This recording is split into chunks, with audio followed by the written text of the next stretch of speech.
This is St. Louis Cardinals baseball. Tonight from downtown St. Louis, game number 2 of a 4-game series. The Philadelphia Phillies and the St. Louis Cardinals.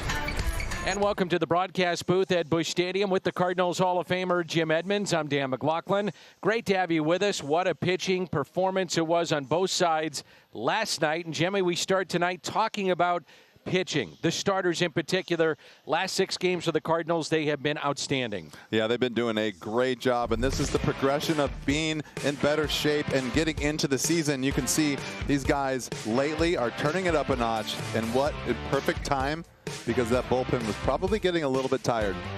40 2/3 and a 1.33 ERA.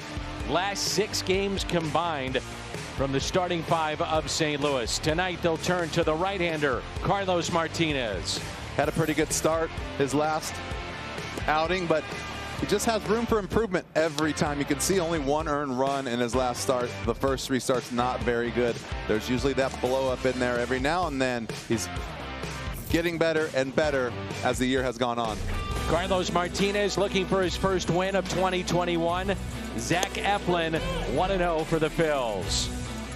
Vintage Waino in game 1. The studio takes a closer look at that when we come back.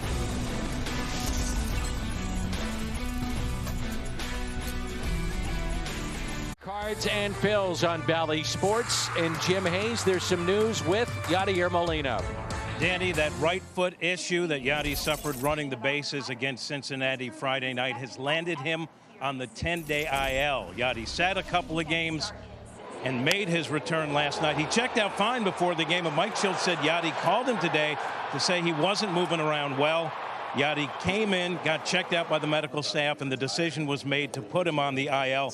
Mike Schultz says it's not structural, it's persistent discomfort. Officially, it's a tendon strain. Dan, Andrew Kisner will be behind the plate. Ali Sanchez has been recalled from the alternate site. Tommy Edman is in the lineup for St. Louis. So is Nolan Arenado. It's the St. Louis Cardinals, the Philadelphia Phillies. Game 2 on Bally Sports.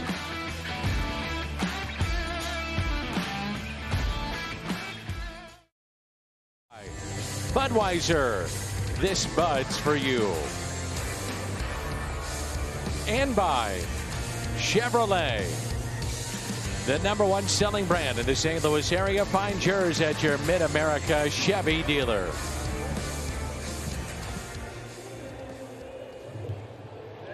A nice night for baseball. Glad that you're with us. It's game number 2, the Philadelphia Phillies and the St. Louis Cardinals from Busch Stadium. 78 degrees. And with the Cardinals Hall of Famer Jim Edmonds, Jim Hayes, I'm Dan McLaughlin. As the Cardinals try to bounce back after losing last night by the final of 2-1. And they'll turn to the right-hander, Carlos Martinez. You're right. It's a nice warm day. 78 degrees. It's a little humid. Yep. But good news is maybe for the hitters is the wind seems to be blowing a little bit towards left center field. But I'm excited to see what Carlos is ready for this. I still think this lineup is better than they've shown. And so I think this is a good test again for him today. So Martinez and Eflin here tonight. Both teams at 500, 11 and 11. And let's take a look at the Hyundai pitch arsenal for number 18. Well, he throws everything, but the key to him today is going to be that fastball, which could be the 2-seamer, could be the 4-seamer, and strikes. Cutter is good. Slider is nasty. Doesn't throw the curveball a lot, but everything is going to come off that fastball. Joe Girardi, his lineup has banged out 12 home runs in the last 6 games. It's got the former Cardinal at the top, Brad Miller. Then Rhys Hoskins now with 8 home runs, 2 last night. Bryce Harper, JT Realmuto, Didi Gregorius, Alec Bohm, Odubel Herrera, Nick Maton, and the pitcher batting ninth, Zach Eflin. And we turn to Jim Edmonds, Toyota, key to the game. Well, the key to the game is starting pitching today. Clearly with Carlos on the field or on the mound today, but And his key is going to be that fastball and strikes. But I think that starting pitching is going to be the name of the game for this team going forward. And it starts with guys like Carlos. It doesn't always have to be Jack and Waino. It's got to be everyone if you want to be successful. And the way to get to the postseason is to win series. So that's going to take everyone, especially the starting group. So Miller will lead it off. He had a base hit last night to left. And the first pitch by Carlos Martinez. Whacked foul down the left field line. Yeah, that's a good sign right there. 93. Smart. Brad Miller knows he's probably going to try and get ahead. I'm not going to see a slider or cutter, but that also tells you he knows that he's got weapons. You know, something I'm looking forward to seeing with Martinez is what he does when he gets a base runner on, because base is empty this season. He has been terrific. 189 the average against him. 7 for 42 the opposition, no walks. But he gets runners on, and working out of the stretch, he's had some issues there. 1 ball and 2 strikes. The guys are really having a lot of success against him off the first pitch. So that's why Brad Miller is going after him, because you don't want to get to that. It's pretty clear, pretty obvious. But the thing is, you want to attack early if you're going against Carlos. But also the rest of the league is doing that very high percentage. So look for that tonight. Wow, look at the movement there on that changeup. Nasty, nasty. There's Rhys Hoskins with 8 home runs now. Pair of home runs off of Wainwright in yesterday's opener of this series. Now has sole possession of the major league lead with the 8 home runs.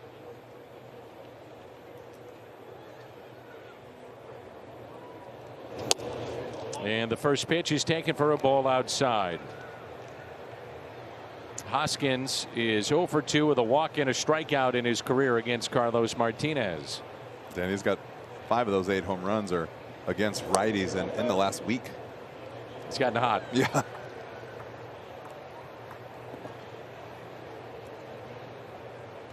Take a look at what he's done. Last 6 games, he's got 7 hits, 6 of which were home runs. And he has driven in 9.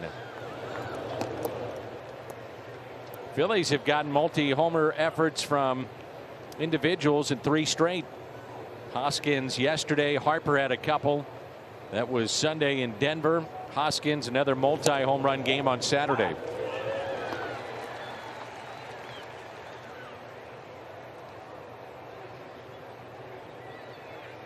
Three balls and 1 strike. Martinez working with Andrew Kisner tonight. And it's a 1-out walk. I think that is just his 5th walk of the year.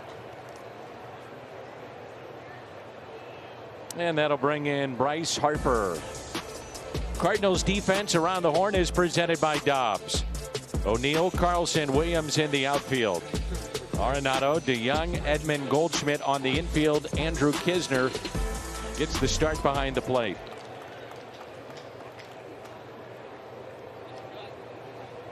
Harper was hitless yesterday. He's got 4 homers, 10 runs scored in his last 9 games. His on-base percentage is .450 so far this year.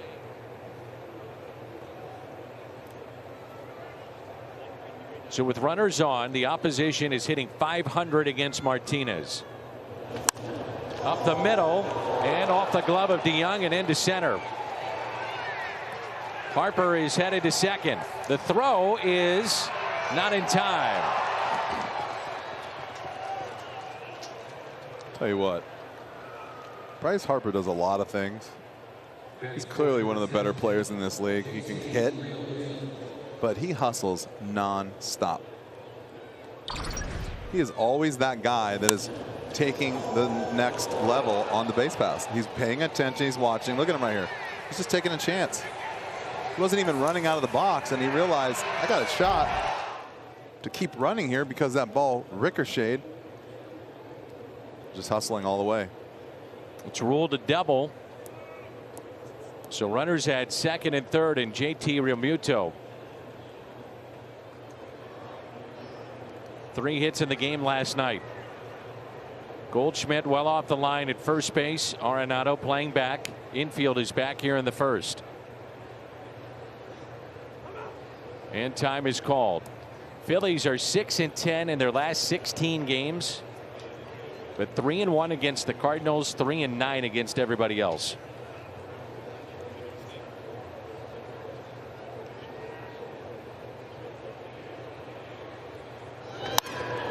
And a high fly ball. Left center. Carlson backs up, edge of the track to make the catch. Run will score. Harper tags up from second to third. It's 1-0.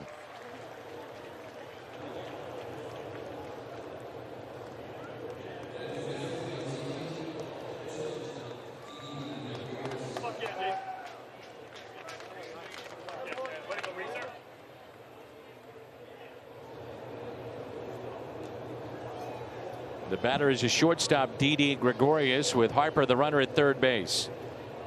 Gregorius batting .257, 2 home runs. He's driven in 12. Well, the Cardinals have split their last 6 games despite what their starters have given them. A 1.33 ERA in those games. Only 6 earned in 40 2/3 in that span.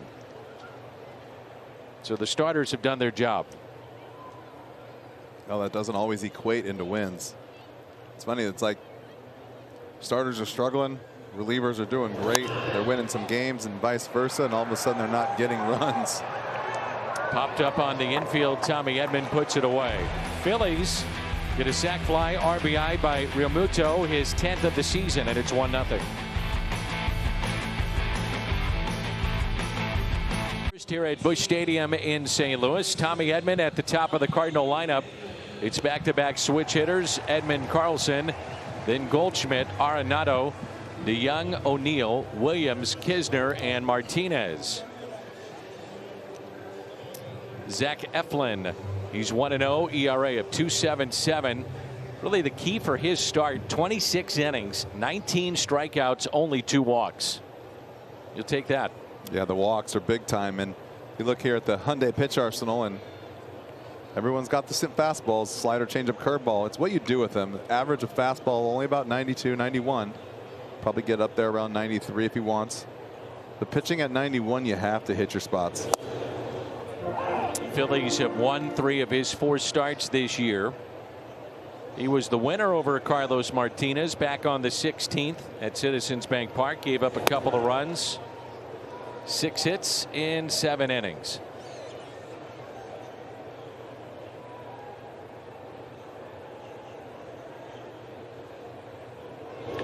And a ground ball backhanded at first by Hoskins. Eflin has been so good in terms of his control. He walked the 3rd batter he faced this season. That was Freddie Freeman, the start against the Braves. Then he went 96 straight batters without issuing a walk. And the only other walk that he's given up is a intentional walk. So really it's been 1 walk this year. Walk rate 3rd lowest among all qualified pitchers in the entire league. Here's Dylan Carlson.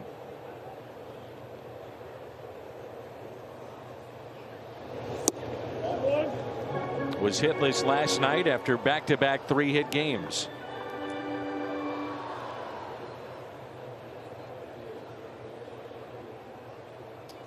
Phillies shift on the right side. And it's 1 ball, 1 strike. He's another one of those guys on the mound. You know, when you get in there, he is going to throw strikes early. Comes at you with strikes for the first pitch. And basically 70-75% of the time he's going to throw you a strike. So you better be ready to hit. Base hit to left. Tell you what, and not to knock Eflin at all, but I'm sure some of these hitters are excited after last night to see somebody out there on the mound Jimmy, differently. I was just going to ask you about this, but it's a really good swing right here. Watch this right here. Talked a lot about this kid staying balanced, not being on his heels, getting through the ball. That's a really good swing. Last night was a throwback, man. Yeah, you don't see that very often. Both guys going 9. I texted Adam last night, there's no way. It's hard to say all the time when he pitches good, you don't deserve a loss. And you really don't, but he knows that. So I just said, hey, you did an amazing job tonight. Complete game, 25th of his career. Here is Paul Goldschmidt. But on the other side, you had Zach Wheeler still throwing 98 miles an hour in that 9th inning.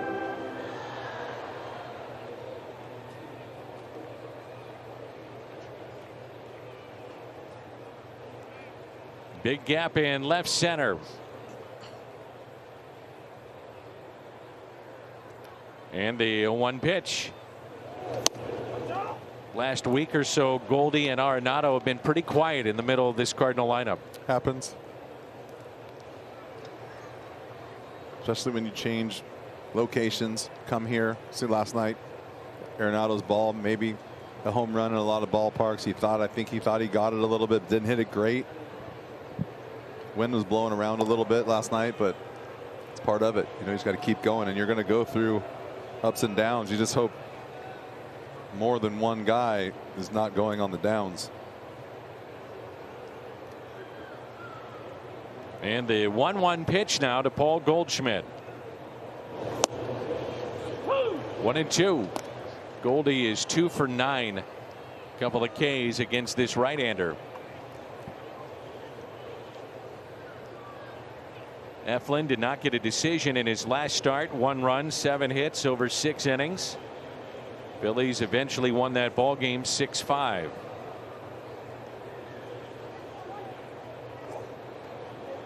The 1-2 pitch. I think Eflin a little bit old school too. He keeps coming at you with that fastball. He's got a big time strikeout rate, trying to put guys away with fastballs. And you know, that's another thing for hitters is he's not always getting outs with the fastball, but the strikeouts are coming with the fastball. So when he needs a strikeout as a hitter, that's what you got to look for, especially with that sinker he just threw. The 2-2 pitch. And a strikeout of Goldschmidt. Home plate umpire tonight, Jordan Baker.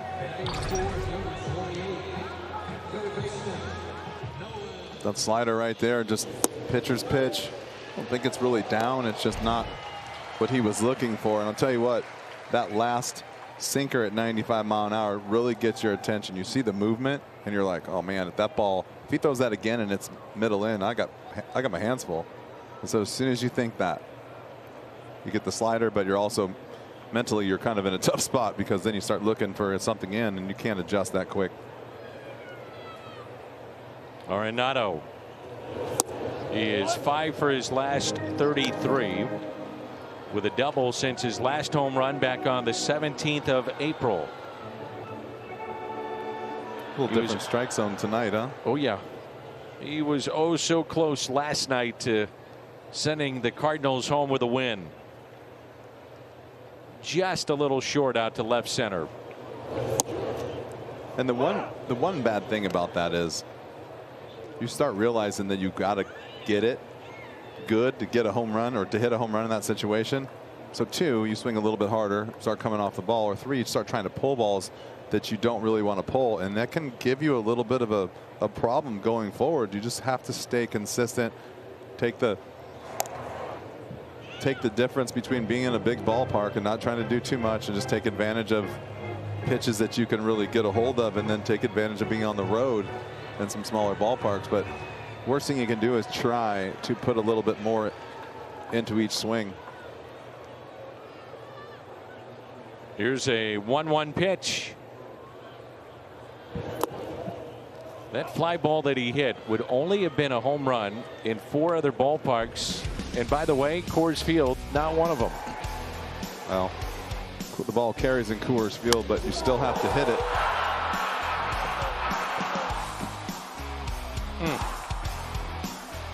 A frustrating night, by the way, summed up with that play. Competitor? Big time. The 2-1 pitch. Arenado rips it out to left. And it gets by Brad Miller. Carlson will score. Nolan on his way to second. And we're tied. It's 1-1.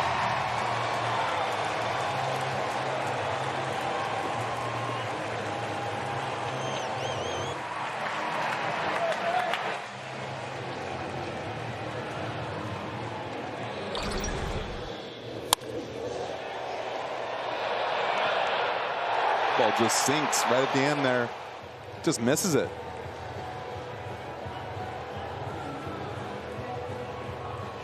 Kind of an awkward play going to your backhand, not wanting to dive head first. It's funny to watch this game as far as outfielders are concerned, who can dive and who can't.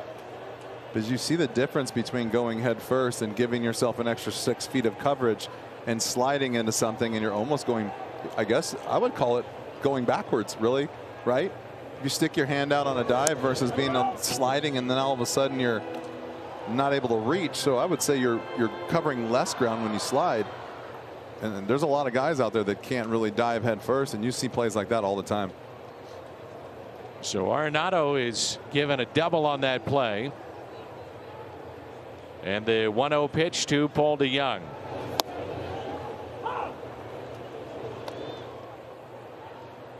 I asked Mike Schilt earlier today on a Zoom. I said, tell me about Nolan Arenado. Now he's getting settled in. You're learning about him. He's learning about being here. And he said intensity, work ethic off the charts, and a man of few words is what Mike said. He said once the game is going, he didn't say much. He is just locked in. He said with everything, comes in the dugout, doesn't say much, but everybody knows how intense he is with every single pitch of every at bat.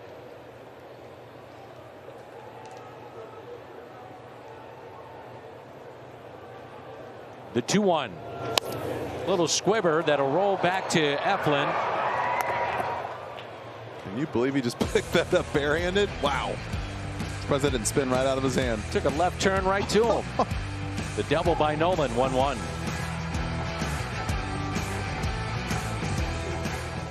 The Cardinals starting rotation has been on quite a roll of late. Carlos Martinez would like nothing better than to keep it going. Carlos coming off his best start of the season, 6 innings versus Scherzer on the Nats, gave up just 1 run. Carlos has had a couple of blow-up innings that he's had to navigate around this season, but Mike Schilt says Carlos is headed in the right direction. Schilt told me for Carlos, it's not necessarily that he's throwing hard or he's throwing anything dirtier. It's about commanding what he has. Schilt said pitch to pitch, his focus is much better for Carlos. And Danny, we all know when Carlos is locked in, he is something to see. Yep, and we'll see if that happens tonight. Tied up 1-1. Alec Bohm at the plate.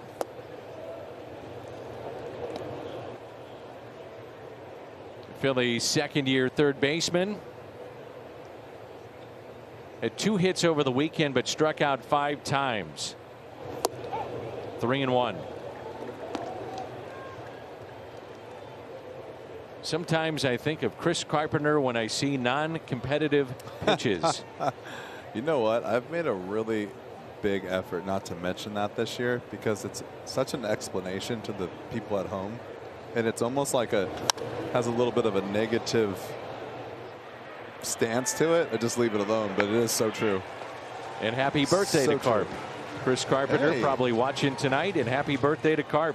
Doubt he's watching, but happy birthday anyways. Oh, you'd be surprised. That NCP makes me laugh more than anything. Non-competitive pitch. That is basically when you throw anything that to a hitter is not even close. So basically firing a ball over a guy's head, bouncing something in the dirt, not concentrating, throwing the ball just completely out of the zone. His idea was to always throw the ball around the plate. And it's going to happen once in a while, but your famous line of cooking a slider or overthrowing a breaking ball is basically his version of non-competitive pitch because there's nothing that anyone can do with it. So might as well just wipe it off the map for that at bat. Liner caught by Nolan Arenado.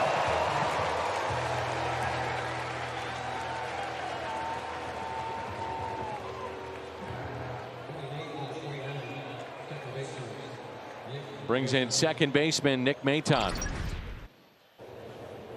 Pretty much in the right spot, huh? Yep.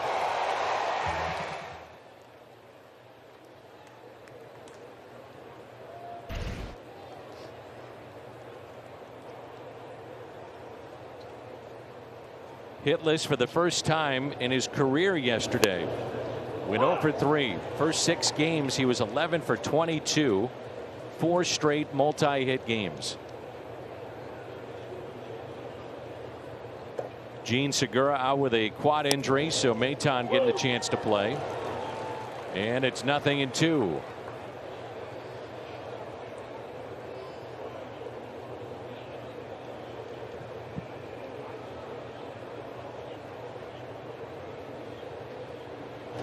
Inside, and it's 1 ball and 2 strikes. Really the exaggerated shift here for the Cardinals. Outfield shading a bit the other way. So a big gap in right center.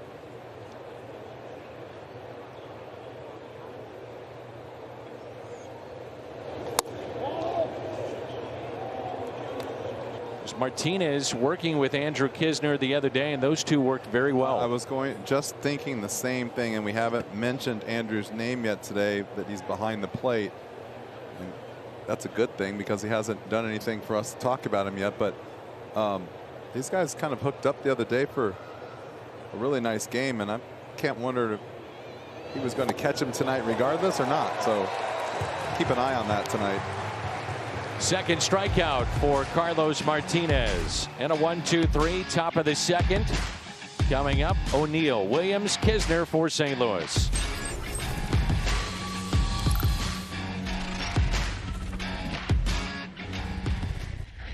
Serving overseas, watching this game on AFN, the American Forces Network, and welcome to those in countries around the world, aboard ships at sea. And most importantly, thank you to the men and women of our armed forces. We're in St. Louis. And make sure you download the MLB app wherever you may be. In-game video highlights, live pitch by pitch, breaking news, player updates, and more for your Cardinals. Here's Tyler O'Neill.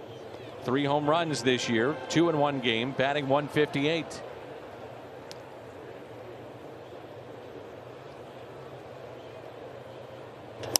And O'Neill sends a fly ball into right. Under it, Bryce Harper.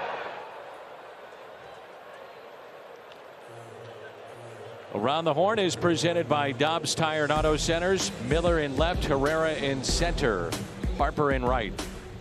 Bohm, Gregorius, Maton, Hoskins along the infield. JT Realmuto is behind the plate. Andrew Knizner is on deck, and then we'll see Justin Williams here. Justin is over his last 12. Did make a great catch in right field last night.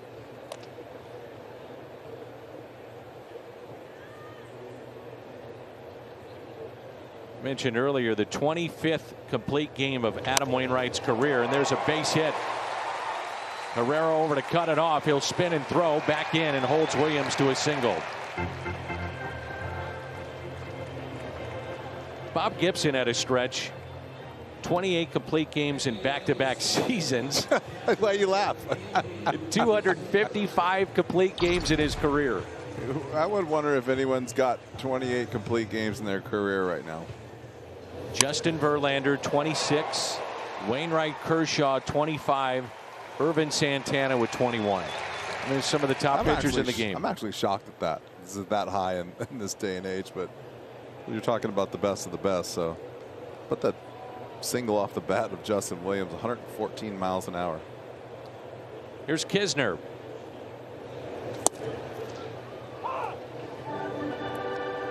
It's hit safely in 17 of 21 starts. As you know, Jimmy, you're the backup catcher in St. Louis for the better part of a decade and a half. You're just not going to play very much. Well, as long as your family gets to come out and watch you once in a while, or your girlfriend, it's all good. Realmuto motioning towards the left side. Hit to the right side. Base hit, Knizner.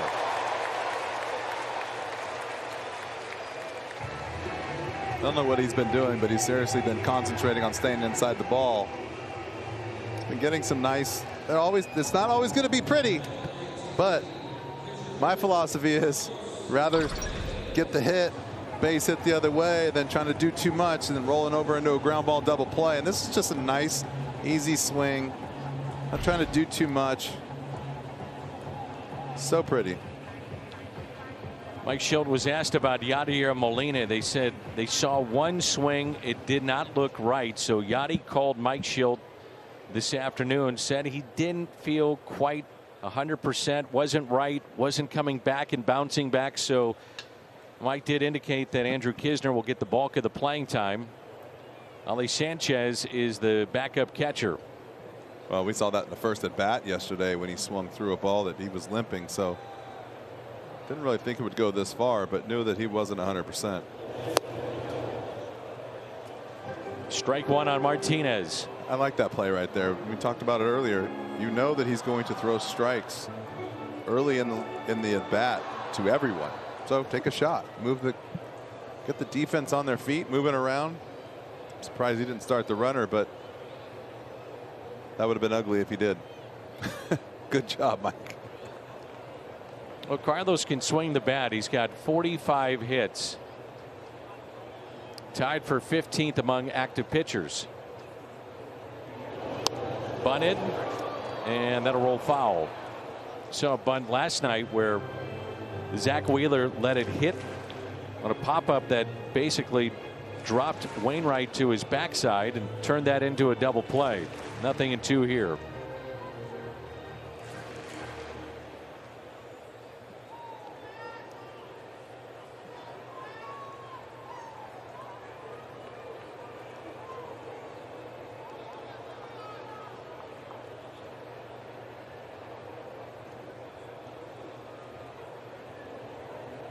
So 2 runners on, no balls and 2 strikes on Carlos Martinez. And a strikeout. First time through the lineup, 2 for Eflin.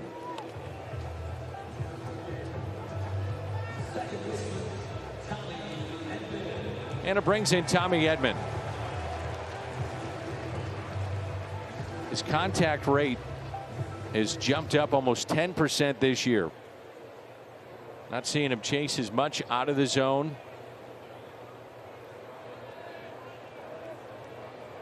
As you well know, Jimmy, I do a radio show here in town, and Tommy was my guest this morning. Nice. Working with the great Brandon Kiley. I want to know who your guest is going to be tomorrow. One Jimmy Edmonds. Oh. It was a tough get. It really was. A tough ask. Down the right field line, into the corner, off the bat of Edman. 1 run is in. Kisner being waved in. The throw to the plate, not in time. Edman drives in 2.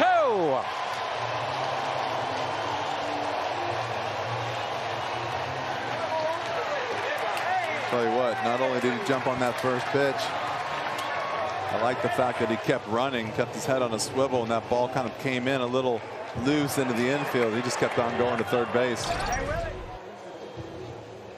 This is what you got to do. This guy throws a lot of fastballs for strikes, 75% of the time early in the count. So be ready to hit.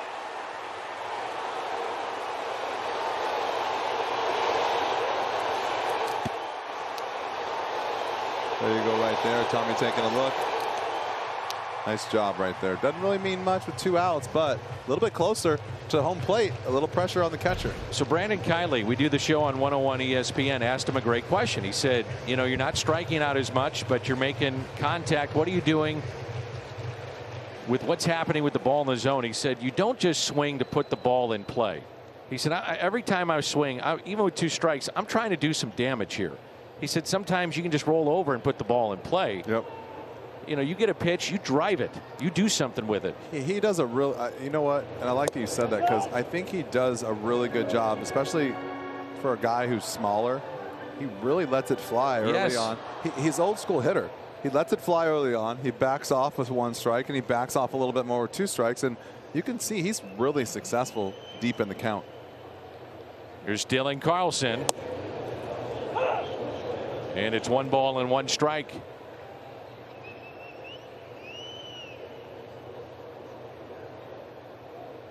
It's twice that a Cardinal catcher has scored all the way from first in the last week. Molina did that at Washington on Carlson's triple. Good rip there. 1-2 the count.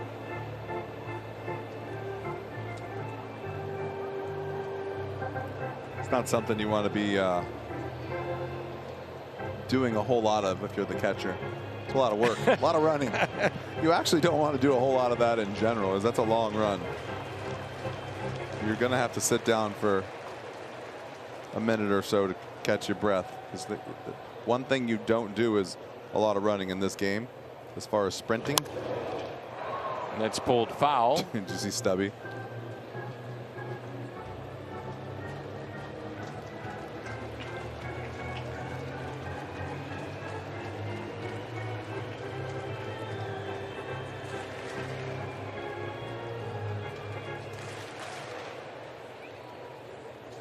Cardinals, when they do not homer this year, they're 1-7.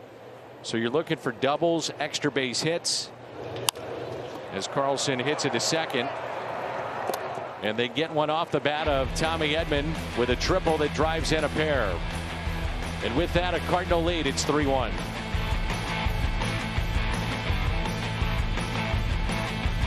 For a day game Thursday, 10,000 fans entering with a ticket. Leave with a one-of-a-kind lapel pin set honoring both Bob Gibson and Lou Brock, presented by Central Bank. Tickets at cardinals.com/promotions.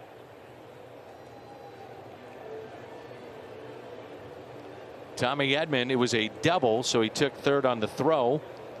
And he drives in a pair. Cardinals go on top 3-1. They have 5 hits already. And the first pitch taken for a ball. Pitchers Zach Eflin and then Miller and Hoskins.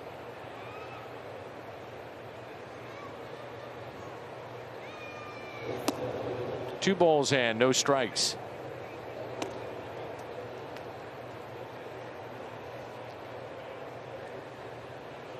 Well, you feed off, don't you, Jimmy, the momentum that Wainwright has created and the rest of the pitching staff here? Yeah, I think that it's no different than struggling. Like it just momentum goes either way. So when you're struggling and a guy hits a ball and something happens, it's like, here we go again. Well, when the pitcher's going out there and throwing ground balls, everyone's on their feet, things are going right, and it's just like nothing can go wrong. So you just keep going. Popped up to Tommy Edman, and there's one away.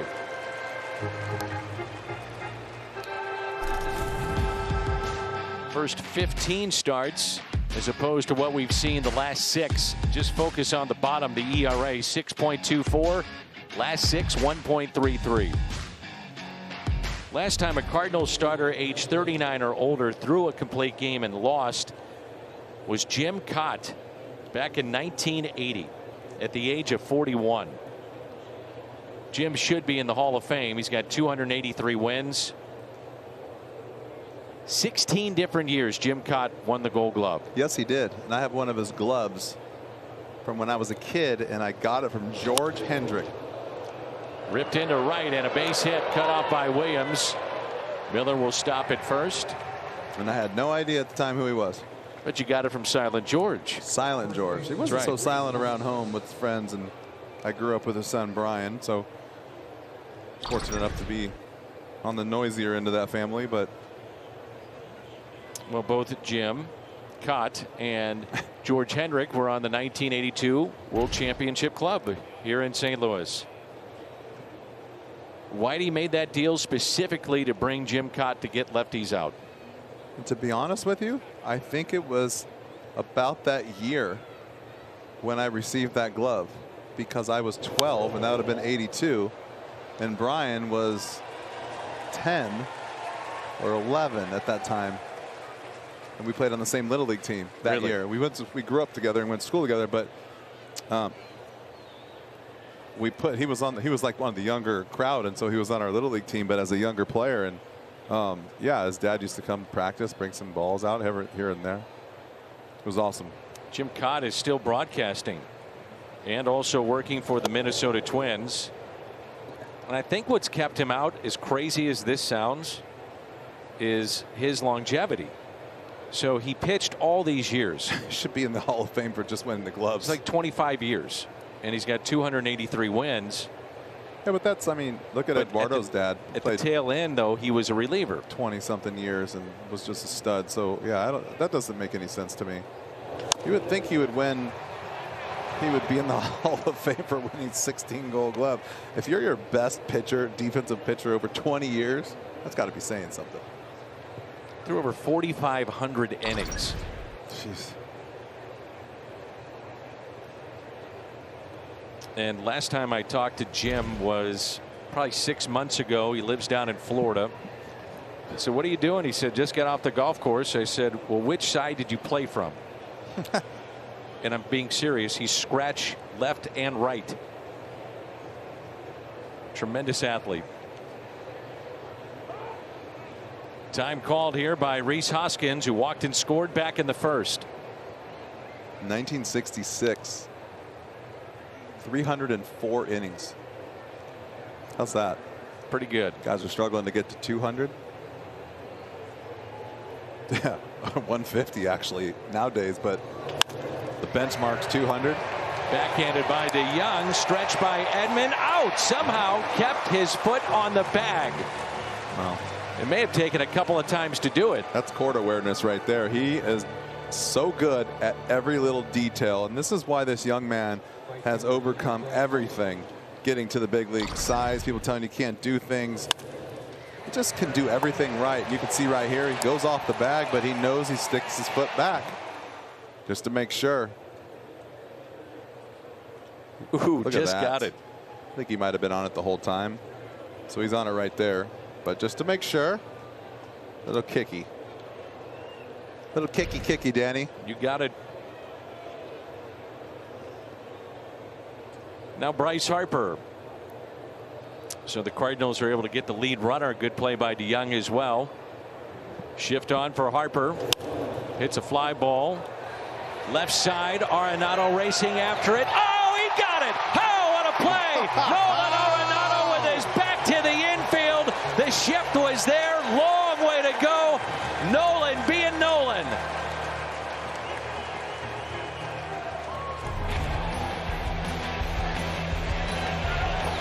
Oh, what a play. We got to find out how far he ran for that ball. Wow.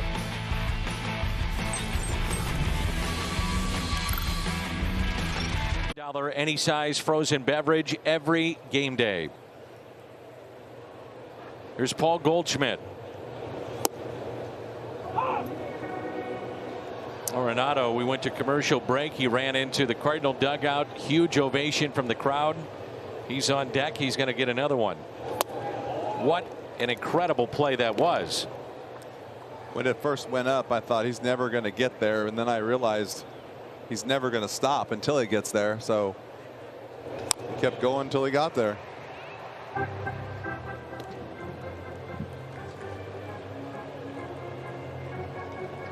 That's something else right there. There's a lot of guys around the league that just will not go after that ball. They realize they have no shot. Some guys just don't have any that quit in them. They just go. That's just one thing, though, right? Playing defense, you're good. You're taught to go get the ball no matter what. In the air to right to Bryce Harper, who is just robbed by Nolan Arenado in foul territory.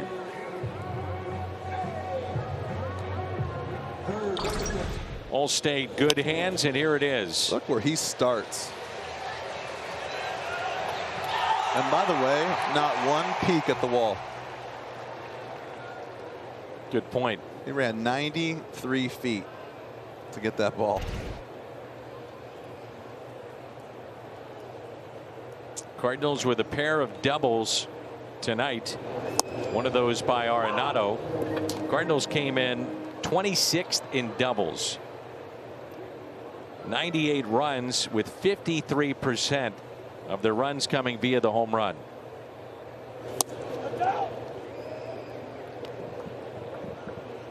One ball and one strike. Can't believe how far he ran for that ball.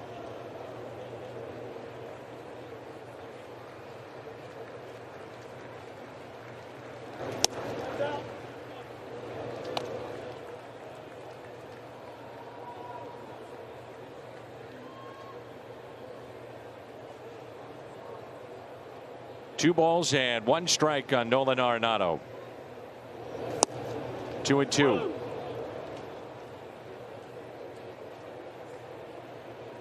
His RBI back in the first to tie the game up at 1, his 13th here in St. Louis.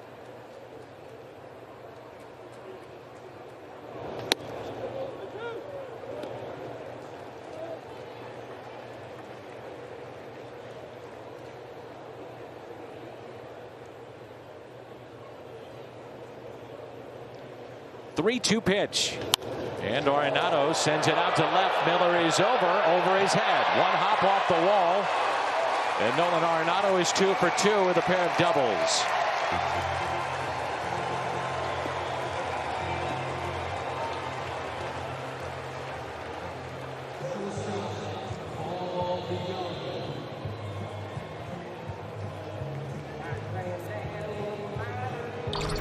Not sure if this is a slider or just oh, it is a slider, a little cutter slider. Just hits the barrel. Why sliders go so far, but they do. And that was a missile. I don't think Brad Miller had much of a chance, but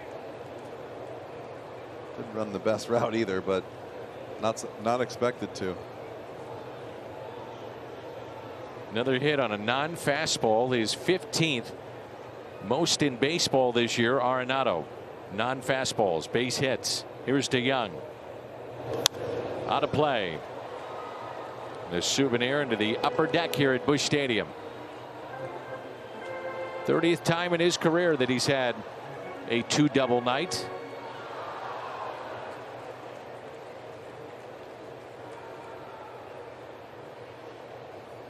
One out, no balls, one strike. DeYoung lifts a fly ball to Miller in left, and he makes the catch. 0 for 2, and it brings in Tyler O'Neill, who flied to right his first time up.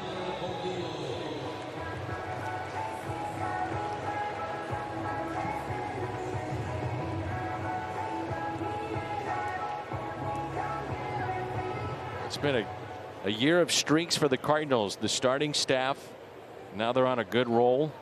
Last 13 games, Cardinals have either scored 5 or more or 2 or fewer.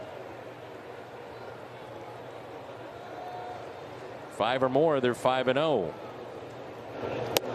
Breaking ball inside. Sounds like that could be like one of your commercials. Either get some free coffee or you get some Big Macs. One of the two. You don't. Nothing in between. I'm happy to voice anything you have coming my way.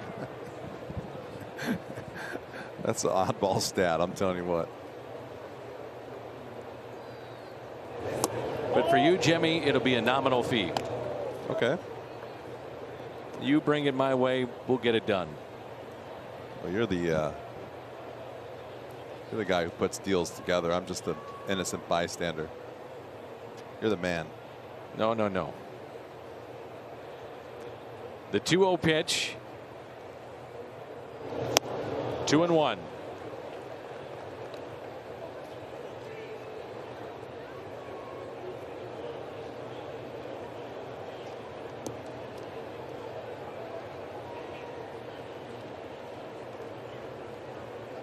Runner at second, Nolan Arenado. And the 2-1 pitch. O'Neill hits it up the middle. Maton, though, is there. Positioned perfectly right up the middle. Cardinals get a double from Nolan. He's left stranded, and it's 3-1.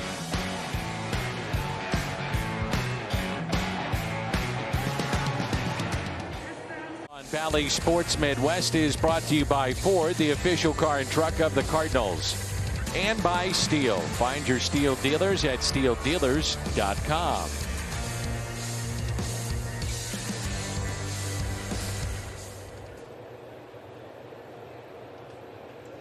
Realmuto, Gregorius, and Baum for the Phillies here in the top of the fourth. 3-1 St. Louis.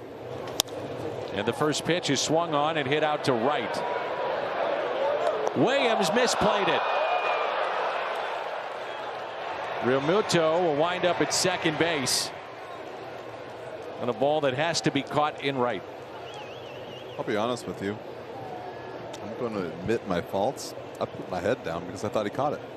Or was going to catch it. Tiptoeing there at the track, and take a look here.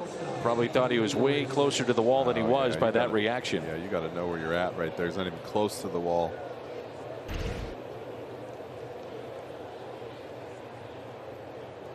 To be honest with you too, I'm going to go back to those cards. It's really good that they have those cards. You just got to know where you're at out there. You have to learn to play the game with your own instincts. And he hasn't been here very long. This is a bigger outfield that might think he's creeping up on the wall when he's not. But sometimes those cards and some of that stuff takes the instincts away. And the second error in the inning. See that one coming as soon as Paul DeYoung ran back there. Carlos didn't get his body all the way around. Ball's not even close. A little regroup right here. Watch this. You can't get. It's hard to get all the way around, and you can see where he's at. He's almost facing second base.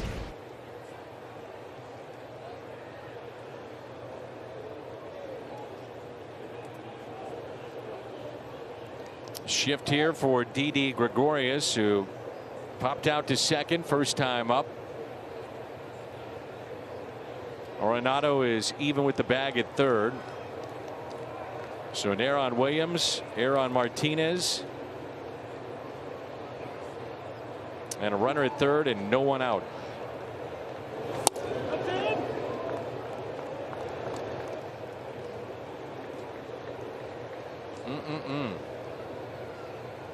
Well, you just got to be more careful. Got to be more careful. You have to play clean baseball to win at this level.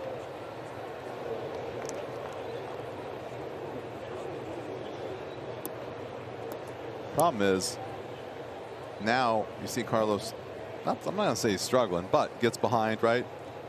Teams are hitting 500 against him when he gets behind in the count.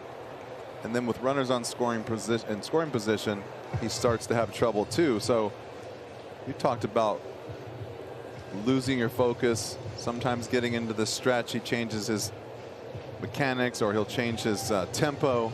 And those are the things that you have to fix, because you can't keep allowing things to pile up just because you have a runner in scoring position or you get behind in the count. So you agree that's a smart decision there by Kisner, maybe to slow him down a little bit? Yep, of course. But you also have to think about it this way. Best thing I've ever heard in my entire career, coach to pitcher. Bases loaded, nobody out. He said, don't look at third. He's probably going to score anyways. Try to get out of this inning with that run only. Get your double play ball here. Pitch to this guy, pitch to that guy. Don't worry about the guy at third. It's only run. Don't worry about it. Let's go. Just get the hitter. If you end up making good pitches, get out of the inning without the run, great. Lifted on the 3-0 pitch down the right field line and pulled foul.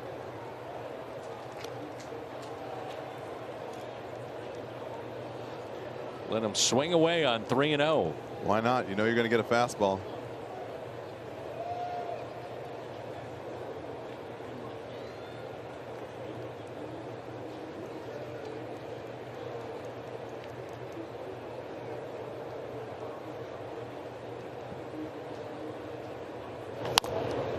And a grounder foul. So 3-2 the count.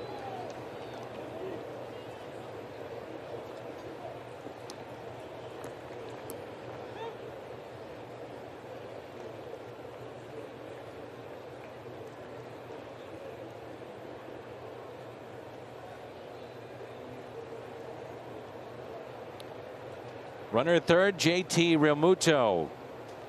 And the 3-2 pitch by Martinez. Spoiled. I'm with you, Jimmy. I mean, a runner at third, nobody out. More times than not, that run is going to score, but you have to limit the damage somehow. And you know what? It's pretty obvious that it's going to score, and we're all watching. But in the heat of the moment and as the pitcher, you can't try to do too much, and you have to sometimes just accept the fact that that's going to happen. And you know what? Like I said, sometimes you have to go out there and remind them, because they're still saying, how am I going to get this? He might be thinking, I need a strikeout right here, and try to get too nasty early on. And then you end up walking this guy. That'll be the out. That'll be a run, and it's 3-2. You get the out, you give up the run. Now you're all of a sudden you got nobody on. You're back in the windup, 1 out. Really no damage done. It's 3-2 still. Back to concentrating on getting outs.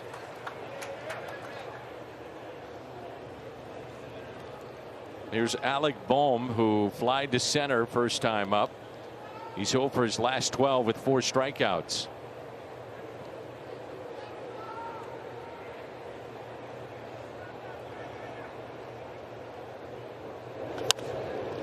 And that's hit out of play.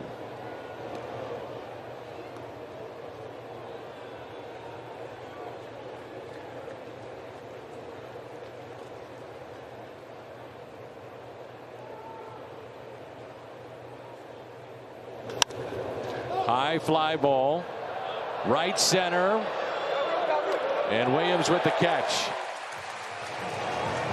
Not going to make that mistake twice, is he? Going to get back to that wall. Still worried about the wall, though. You see the replay. Gets back there and he jumps a little bit early.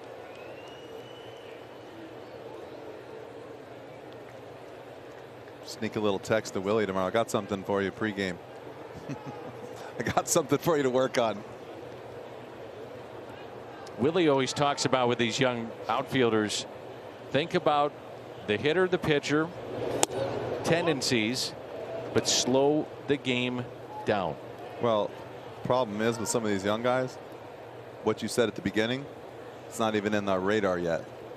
They're more concerned with just being in the right position, not making mistakes, looking around a little bit, getting your awareness of what's going on. And by the time you focus on what's happening at the plate, ball's on the way. You don't focus on where the catcher is. You're not concentrating on the swing.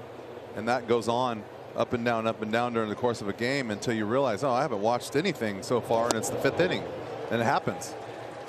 And a lot of guys don't do it. They take it for granted because they're in the corner and they figure you can't see anyways. But you can see the catcher moving.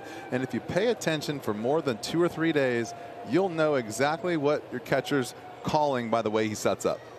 It's not that hard. 2-1 the count. You can watch a game on TV, close your eyes, and you could tell me, okay, look now. And I'll look at the catcher and say, oh, here's what's coming. Just by the way he sets up. 2-2. Phillies are trying to get any type of production they can from the center field position. This is the 4th different center fielder that they have used. 7 for 73.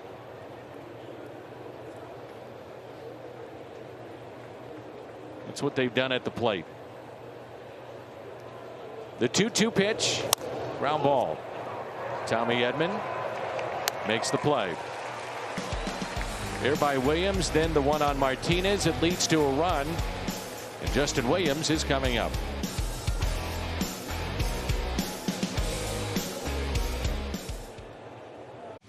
This season, Justin Williams connected off this right-hander. Shows you the kind of pop he's got. That was a changeup that he kind of double clutched at. Still got the bat to it. Strong young man.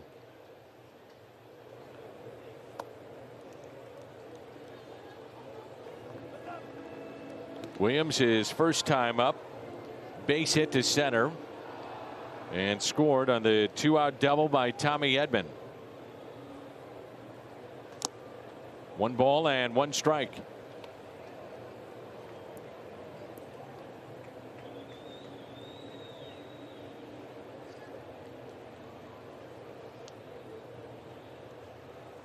Aaron Nola, Zach Wheeler, Eflin,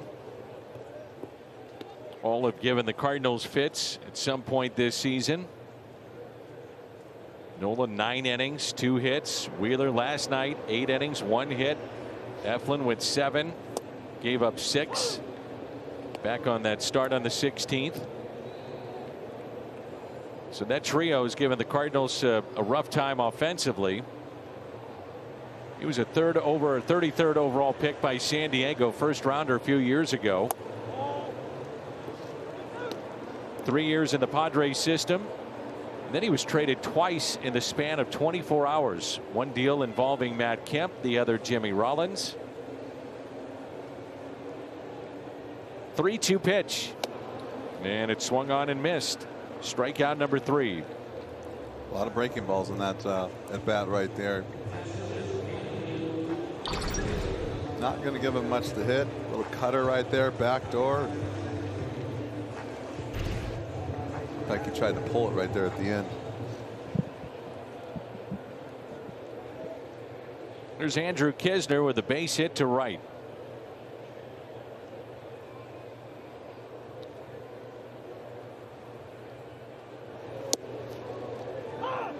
So Mike Schilt today talking about Yadier Molina, put on the 10-day injured list if you've just joined us. And there's nothing like that they felt caused a ton of damage yesterday or anything like that. Just Yadi didn't feel good today, and they thought it was best to start giving him that rest, let him recoup, get it back out there as quickly as they can. But he missed a couple games and then played. It's too bad they didn't figure that out, but that happens. The thing with Yadi right now especially is get him healthy now and don't let that linger, because clearly he takes a beating and clearly he's going to play every day. So if that's something he has to linger with, you know, you might be fighting it in a month from now. It might take 10 or 12 or 20 days, or 2 months from now it might, you know, something might be really wrong. So I like the fact that they're making an adjustment now. I hate to see him go on the IL, but I like to see him get healthy now, and so you have him for the rest of the season, because he is the most important part of this team. And the 1-2 put in play to short. Gregorius out number 2. Yeah, they said they did all the imaging and x-rays and various things. Nothing showed up, but obvious discomfort, so they want to get it right. Just hurts. Yeah.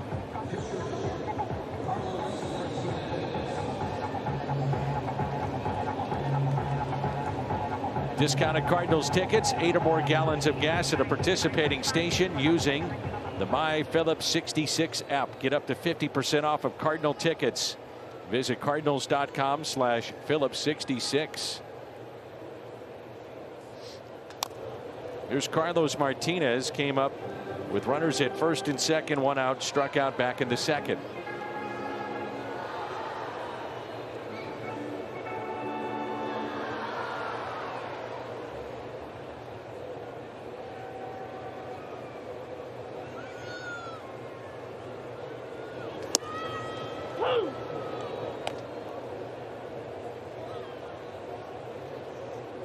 Nothing into the count. 2 outs, nobody on. Outfield shading Martinez into right center, very shallow. Backs up from that pitch on the inside corner, and it's 1-2. You could see where this Phillies team, Jimmy, would be a handful with the kind of starting pitching that they have. If they can figure out issues in the bullpen. You've got Harper, you got Realmuto. This is a good team. They got a solid team. And like I said, I'm surprised that they're not playing better than they are. A couple of strikeouts in the inning, 1-run ball game.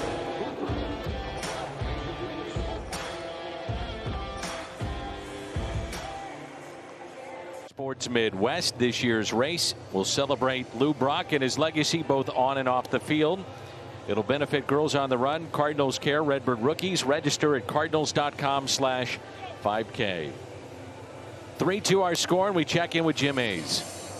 Danny, Andrew Knizner has 22 career starts. With a single tonight, he has hit safely in 16 of them. Pretty good, but you probably don't expect to see a ton of action as Yadi's backup, but Knizner says he's fine with that. Knizner told me, playing behind one of the greatest catchers of all time is the best experience I could ever have. Knizner said he's learned so much from Yadi, but near the top of the list, executing a game plan and knowing the scouting reports. So if you have to adjust, you can on the fly. And Danny, along with watching film, staying in shape, Knizner says he will constantly be in communication with the pitcher, so when he's called upon, he's ready. There's a ground out by Matan, and he's 0 for 2. We talked about how Matt Wieters was incredible of being a guy that got 10 years in the big leagues. Here's an all-star, very good player, and an everyday catcher, and then comes here and he's a backup. He said he used to have like 2 pages of handwritten notes for pitchers of things that he would pick up, go through, meetings, that kind of stuff. I'll tell you what, and it's been said, and by me a lot, I was really impressed with him. He came right in. He was talkative. He was doing. He did what a catcher needed to do, and it's what a captain would need to do. He came in. He took control of the group of pitchers that he had. He was outspoken. He was a veteran leader, and he did a nice job with the staff when he was called upon. And he was a good guy. He was a good teammate, and I was really impressed with him. I liked him a lot, and he had some good games and some big at bats.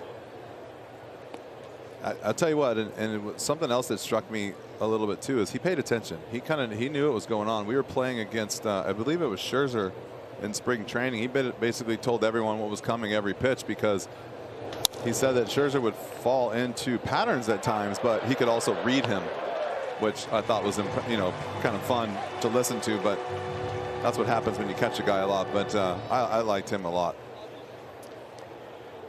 So 2 quick outs here in the 5th, and now the top of the lineup, and Miller struck out his first time up on a changeup, also singled to right. Martinez has struck out 2 tonight. He's walked 1, and he's allowed 2 base hits.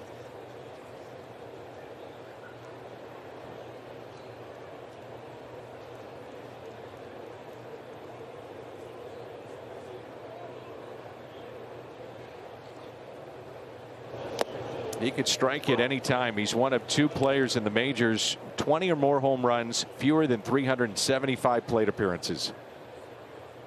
We saw it last year. I mean, this guy's got really good power. Chopper back to Martinez. He'll underhand. 7-pitch inning. Top of the lineup coming up for St. Louis, up by a run.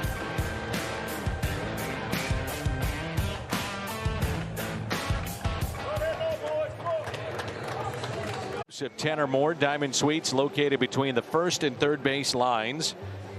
You get a buffet, full service bar, and perfect for celebrating a special occasion, entertaining clients. For more details, visit cardinals.com/suites.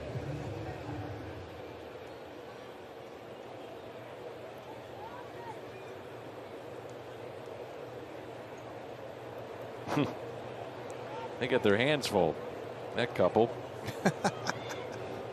Here's Tommy Edman, who has a double, drove in 2 with 2 outs back in the 2nd inning. A double down the right field line, 1 for 2.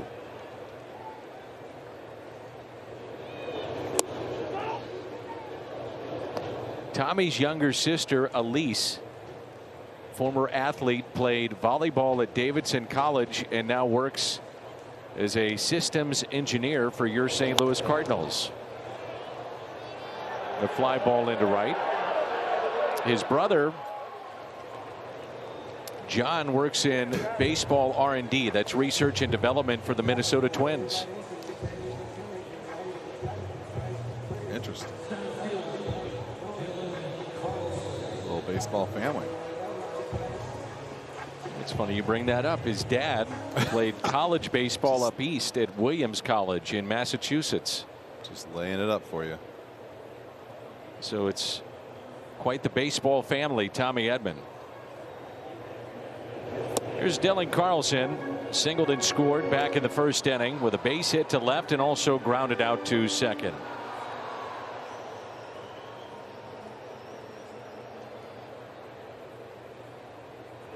In the not too distant future, the Cardinals will get Harrison Bader back in their lineup.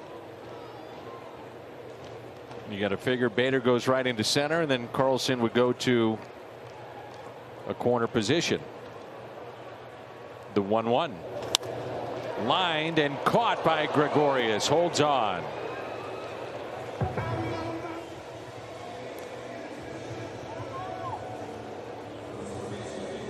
Beautiful night here in St. Louis. The T-Mobile coverage camp. Tell you what, it doesn't get much nicer than it is today. Gorgeous day. It is about to start getting hot, and yes, right now is perfect. But I'll take the hot any day over the cold.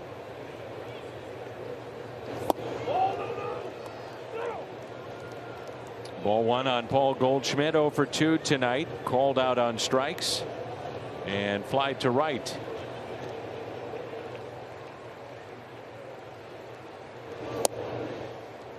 Ready to see Paul going off on one of those tears that we've seen. Did it a bunch in Arizona. Very streaky, and he's been streaky at times here in St. Louis. Yeah, and he's struggling just a little bit right now. Just pulling off, I think, just a tiny bit. I think you just get in a little bit of funk. Like I said, sometimes it's you get a little tired from being on the road and you come home, whether the ball's carrying in batting practice, you swing a little bit harder. All kinds of reasons for it. A little bit more movement than normal. But I've seen the last couple days he's starting to take pitches better, and that is a good sign, because once you start taking pitches better, you're starting to see everything, and the swing comes right after that. Strikeout on the inside corner. They got him on the outside first time. Big plate tonight all of a sudden.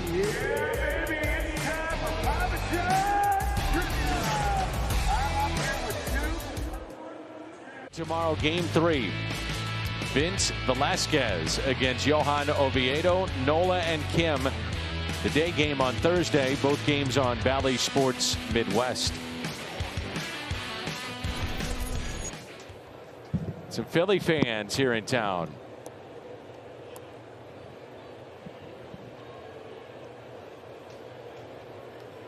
Carlos Martinez pitching into the 6th inning. Here's Rhys Hoskins. And the first pitch is grounded to Nolan Arenado. Such a great pitch right there. Strike one, right over the heart of the plate. The movement coming down and in to a big guy like that. Eyes get big as a hitter. Try to do too much. Ground ball, 1 out. Nice job. Get ahead. There's Harper. Nolan Arenado. Watch this play. StatCast, powered by Google Cloud. Incredible. You know what the best part of that at the end of the play was? The Scott Rowland swipe and grab. These guys remind me of each other so much. It's incredible. Fun to watch. Never a doubt. And now it's Harper. Although from up here it looked like he ran 250 feet, not 93. But you can still see the slide marks down there. And actually he's playing about right where he's playing now. And he ran to the slide marks, which eventually we'll show you, but he's playing right there, and the slide marks are out of the screen and in the dirt over by the wall. So that's how far he ran. Here's an 0-1 pitch. Instead, time called. I mentioned that I visited with Tommy Edman today, and he said one thing about Arenado that you don't see with every player, Jimmy, especially day in and day out. Here's the 0-1. He said, yeah, you're going to see guys, they have the routine of ground balls and certain things, but he said he is always working on his arm, which I found interesting. He said he's always firing the ball and making sure his arm is accurate and strong. And come to think of it, that's true. You do see a lot of guys take ground balls, but save it for the game. Yeah, he throws a lot, and you showed this earlier in the season, I believe, where he was on a knee throwing the ball. Was a couple years ago in Colorado, and he was behind third base in foul territory, throwing balls to first base, basically over the pitcher's head and to first base on his knees. And that's just something that's smart. That's, you know, you can catch a ball and throw it over to first base in a routine play every time. Easy, right? The tough plays, good players want to be able to make them, and you don't get to make them very often, but you want to know that if you have to, you kind of know what's going to take.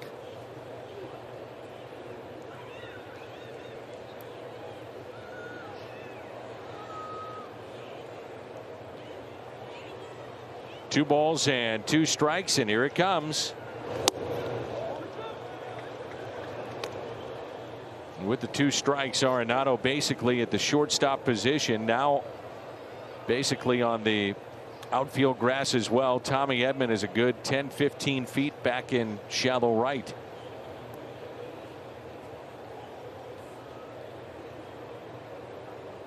And the 3-2 pitch.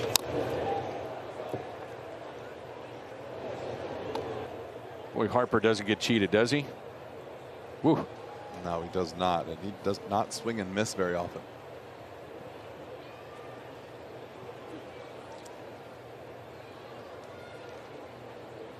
Been shaking off the fastball of Kisner, calling for it.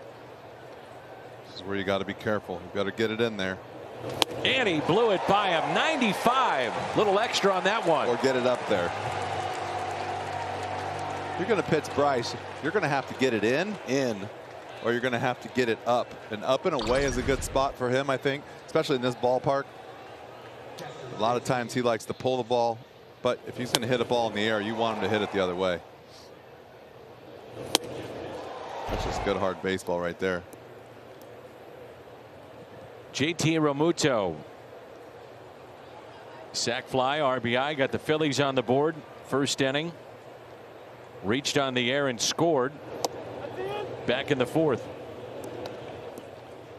So 1 out away from having another starter give you 6 innings here tonight. Pitch count very low, only at 66 for Carlos Martinez. Take a double take at that right there. Wow. Knocked down by Goldschmidt. He'll take it himself. What a play.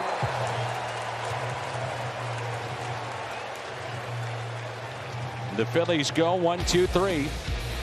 Bottom of the 6th. Arenado, DeYoung, O'Neill coming up.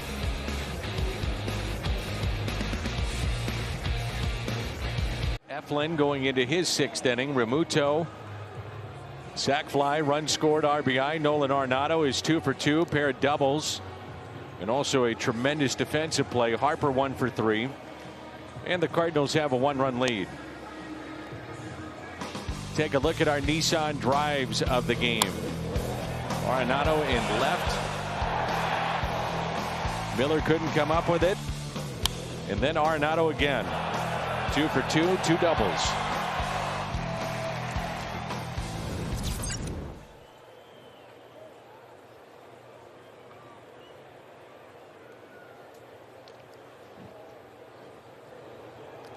Eflin at 76 pitches tonight. First pitch to Arenado. And a strike.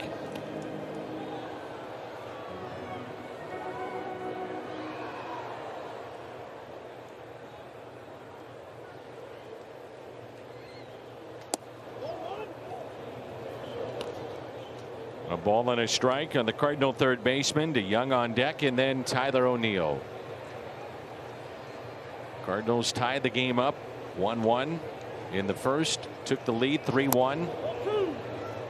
After 2, Phillies came back with a run in the fourth.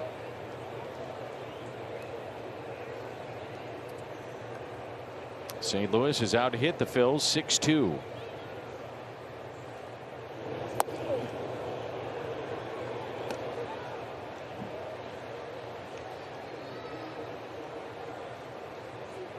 2-2 the count.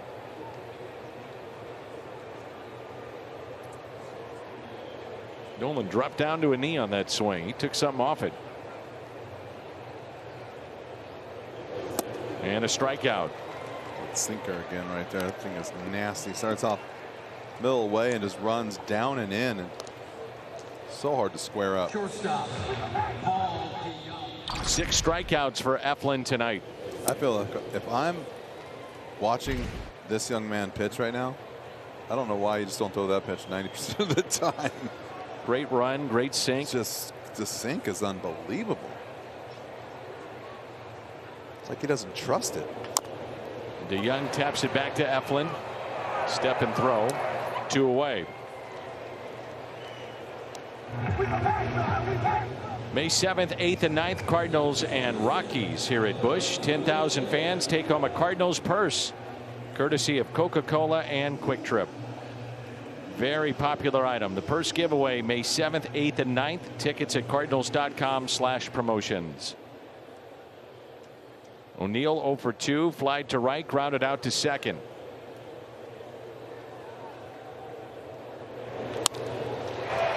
And a base hit into left.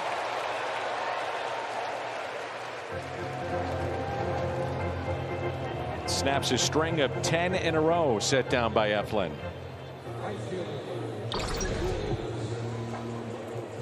Tell you what, probably the one guy in this lineup that hits breaking balls from the same side of the plate is this guy, Tyler O'Neill, right here. If you hang him a breaking ball, he is going to be all over it. Williams 1 for 2. Single to center, scored, and struck out in the 4th.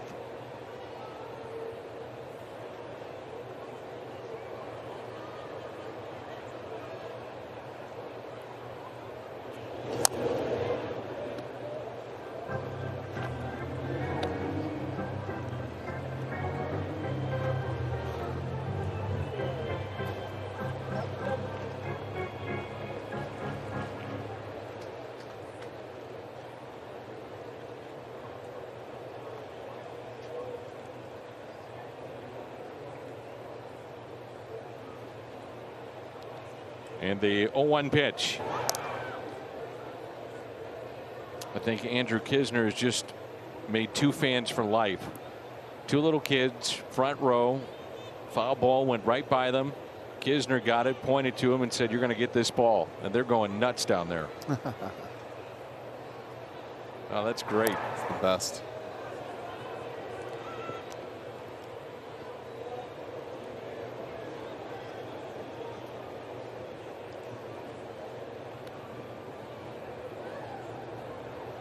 They're standing up and waving at him now.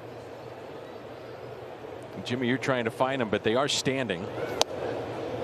But they're not very tall.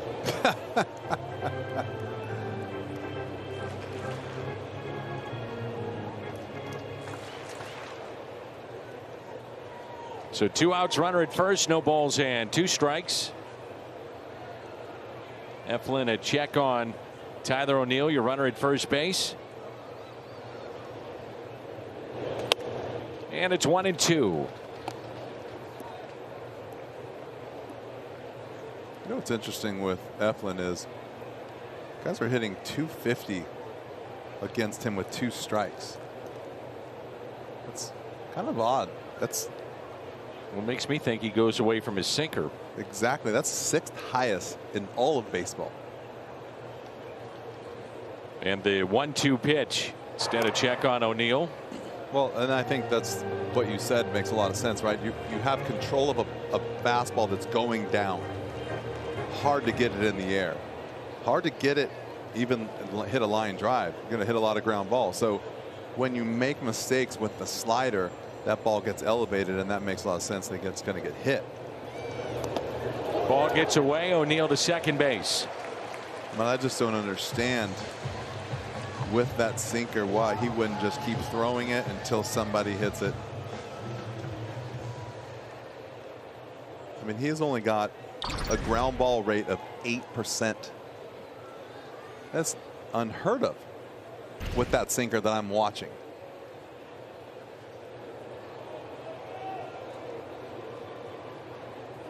Ground ball rate with guys in scoring position, sorry, but that's what I'm talking about. That's your go-to. And he strikes out Williams, 2 in the inning, 7 in the game. Or you can just strike guys out when there's guys on second base and make it easy on yourself. Head to the 7th. Gregorius, Baum, and Herrera coming up.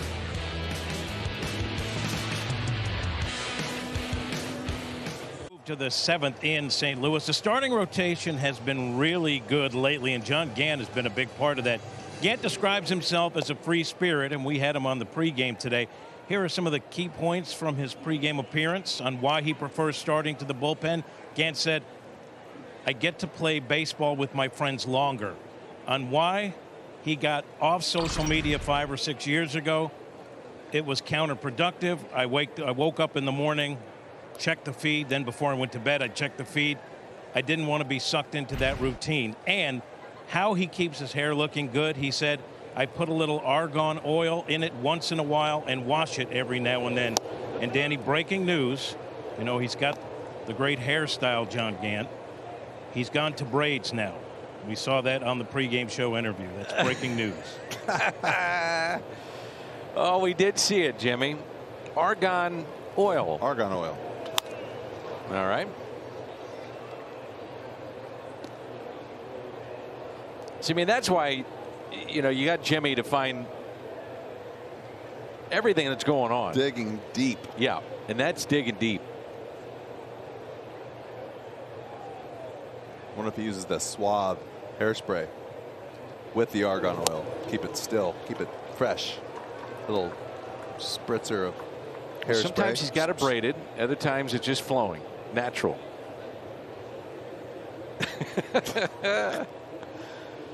Thank you, Jimmy. We are bringing some deep coverage tonight. Well, Carlos Martinez pitching into the 7th. 1 ball and 2 strikes here on Didi Gregorius. Ooh, just off the plate. Did not go. Tell you what, I love the way he's pitching right now. He's into the game. Jimmy's only at 71. He's into the game. He's shaking Andrew off when he wants to throw certain pitches. He's got his own game going right now, and that is key for him. I think it's even more key that he's not relying on, say, Yachty, and he's having to work with Andrew. He's shaking off, and he's going with what he likes. But in order for these guys to learn and get better, you have to be out there in your own and learn at your own, at your own pace. But you have to learn. You can't just do everything someone tells you without getting that experience of doing it for yourself. And it's so key to growth. It's unbelievable. Anybody can just go out there and throw pitches that the catcher puts down, and no thought process. What do they say? No brain, no headache. But if you literally want to get better, you've got to understand what's going on around you, and you just can't rely on everyone else. I wonder by shaking off Kisner at times if he's felt, you know what, I'm going with what I want and the conviction of the pitch. We'll always talk about that. They just went through every single pitch right there. And it's popped up. The aforementioned Kisner makes the play. BJC Healthcare difference maker, a look at Carlos Martinez and what he's done tonight, and really a continuation of what we've seen from the starting staff. That's nasty right there.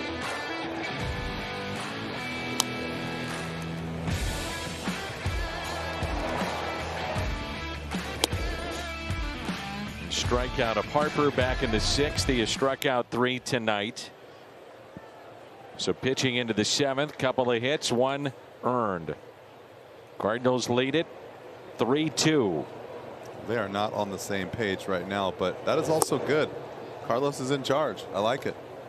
Again, the other thing too conviction. Yeah, and the other thing too is, I'm sure Andrew's kind of following the patterns that he's used to, and he's going outside of that. So that's a good thing also. 2 balls and no strikes.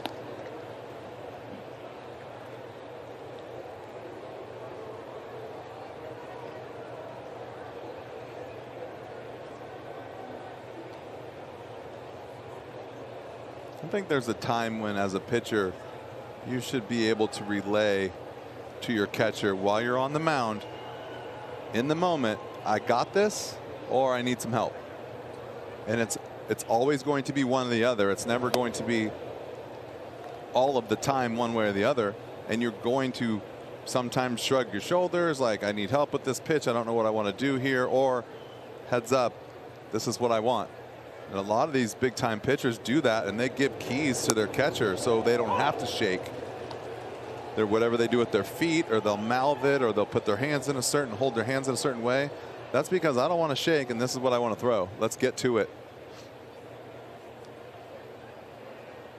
Last win as a starter was July 7th of 2018. Lined into the glove of DeYoung.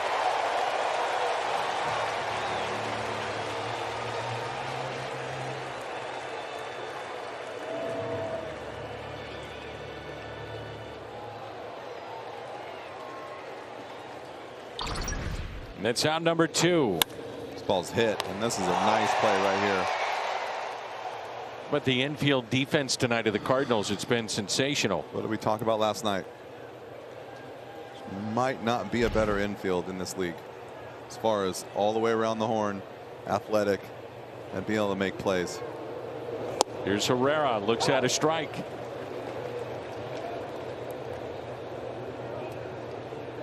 Martinez spot due up second for the Cardinals, home half of this inning. And the 0-1 pitch. Just a bit high. Like to see that pitch right there. That's a good pitch. So in the last 9 starts since returning to the rotation. Carlos 0-7 with an ERA near 8, but you wouldn't know it tonight. Or last time out, too. And a ground ball taken there by Goldschmidt to Martinez, and he is through 7. Time to stretch in a 1-run game.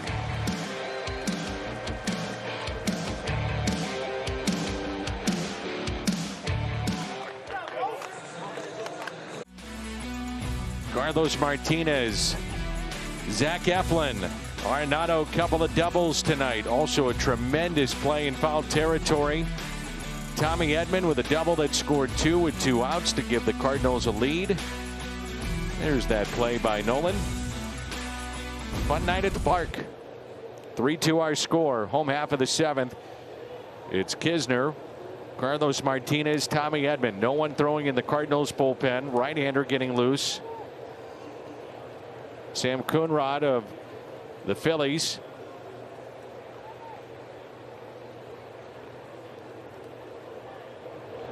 And the first pitch is swung on and missed. Strike 1. Sam, by the way, the reliever in the bullpen for the Phillies, resides in Fenton, Missouri. Carrollton, Illinois high school. Attended Southern Illinois Carbondale. A Saluki. Gateway Honda home run inning. Cardinals hit a home run. The Gateway Honda dealers will donate $1,000 to the Make-A-Wish Foundation of Missouri.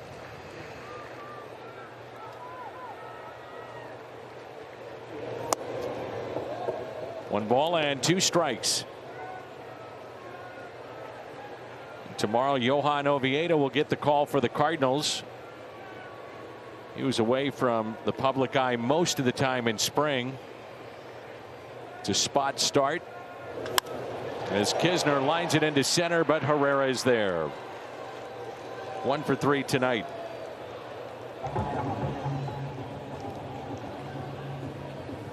So the Cardinals,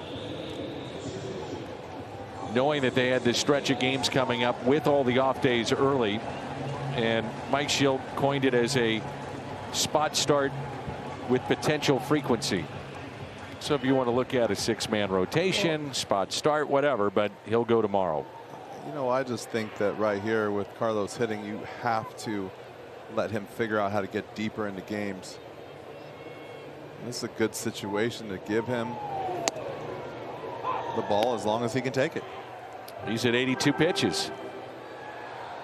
Mike Schilt may be faced with the same decision that he had last night. It's not a bad decision if he keeps it at this score right here. And that decision is whether or not, like last night, do you have Waino go back out for the 9th? Could that be the decision that he has to make here with Carlos Martinez? What a good problem to have. And a strikeout, number 8 tonight. I like that one. Cardinals Kids Club presented by Rawlings, the exclusive fan club for kids 13 and under. Membership that includes a blanket, wall sign, monthly virtual events, all for just $33. Cardinals.com/kids club.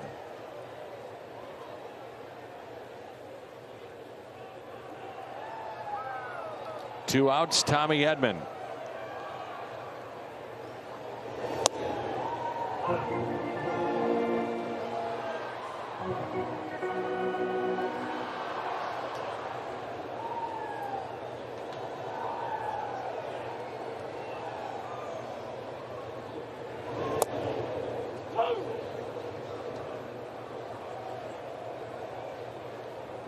No balls and 2 strikes.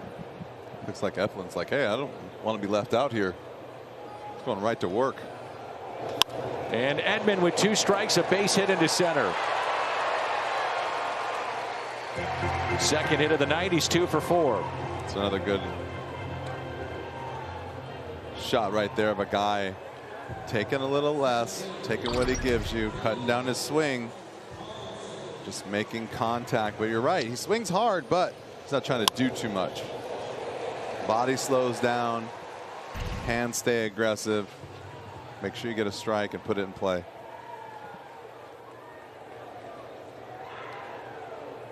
12,895 in the ballpark tonight. 12895.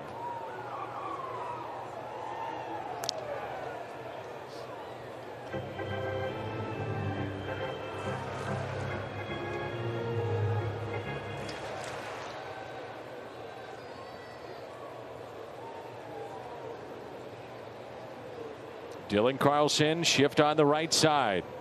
2 outs, runner at first.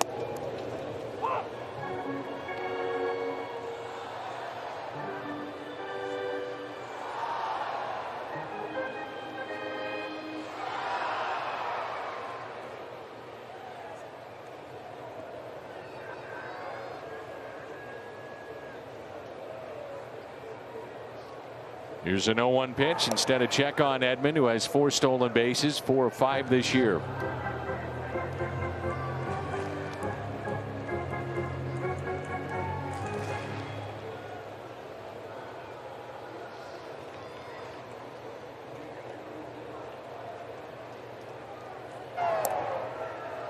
Carlos Martinez, by the way, has set down 12 in a row.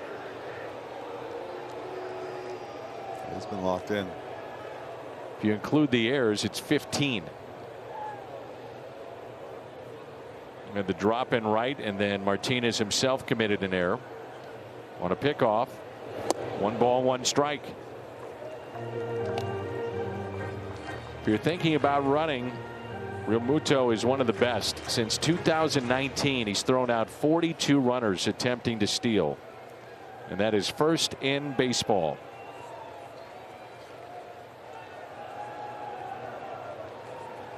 Here's a 1-1 pitch.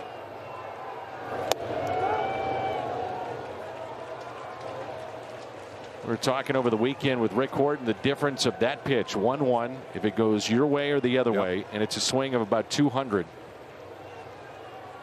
terms of average. Oh, okay.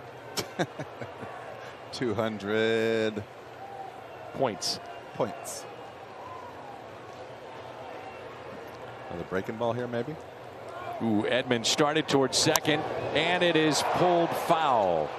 Well, I'm kind of playing this cat and mouse game in my head right now, thinking you run, do you not run, you take a shot, do not take a shot. You got Dylan with a chance, maybe if he hits the ball in the gap, Tommy scores. Those chances are slim just because of obviously the percentages. You don't want him to get thrown out, but if he gets thrown out, you're talking about next inning you got Carlson, Goldschmidt, and Arenado. Yep. And sometimes you just don't want to throw Goldie out there to lead off the inning. There's a lot to think about. The 2-2 not running. Pitch in the dirt. He will be on the next one. He's been 1-2, 1-5, 1-2, 1-5-5. Like, it's been all over the place. So he's doing a nice job of varying his looks, but it's all just about what Mike wants to do as far as next inning.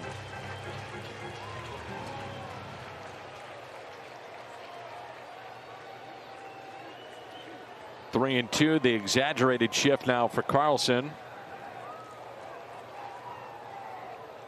Edman off with the pitch. There he goes. 3-2 is a base hit. Edman will stop at third base. Runners at the corners.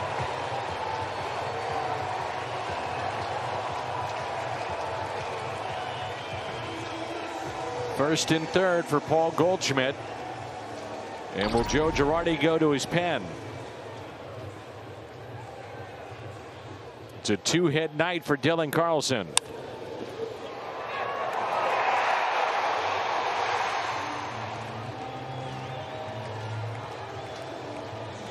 Carlson now a single season high 23 hits in 23 games. He had 22 hits in 35 games a year ago. We'll tell you about the change when we come back. Paul Goldschmidt coming up in a 1-run game.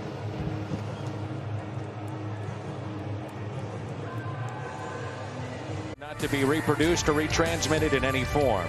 And the accounts and descriptions of this game may not be disseminated without the express written consent of the St. Louis Cardinals. Sam Coonrod, born in St. Louis, pitched at Southern Illinois. A Saluki is into the ball game. He's allowed only 5 hits and a walk in 9 2/3. 147 the opponent average.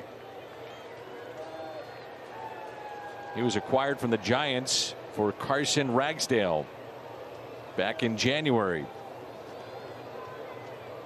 2 outs, 2 on. First pitch to Paul Goldschmidt. And Goldie lifts a high fly ball. Out to deep right. At the wall. Off the top of the wall. 1 run is in. That's Edman. Here comes Dylan Carlson. Save at the plate. Goldie drives in a pair.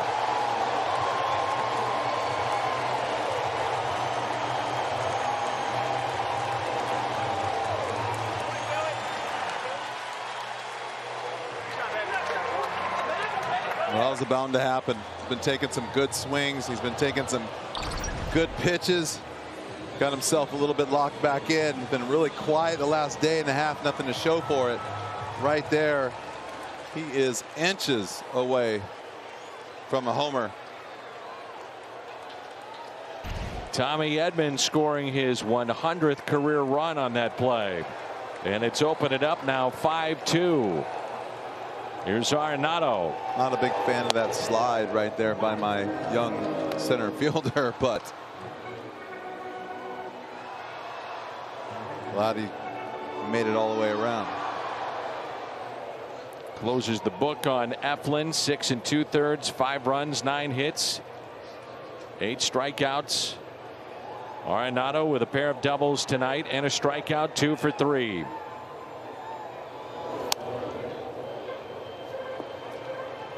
So a game in which the Cardinals do not hit a home run, but they get extra base hits. We've been wanting to see that. Came in 26th in doubles. 2 for Arenado tonight, 1 for Goldie. And Tommy Edman drove in a pair with a double with 2 outs back in the second. All the runs tonight for the Cardinals have been scored with 2 outs. The 0-2.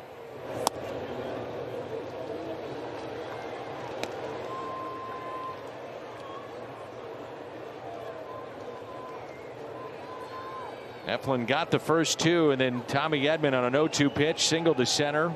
Carlson on a 3-2 base hit to center, and the first pitch for Goldie off the wall in right.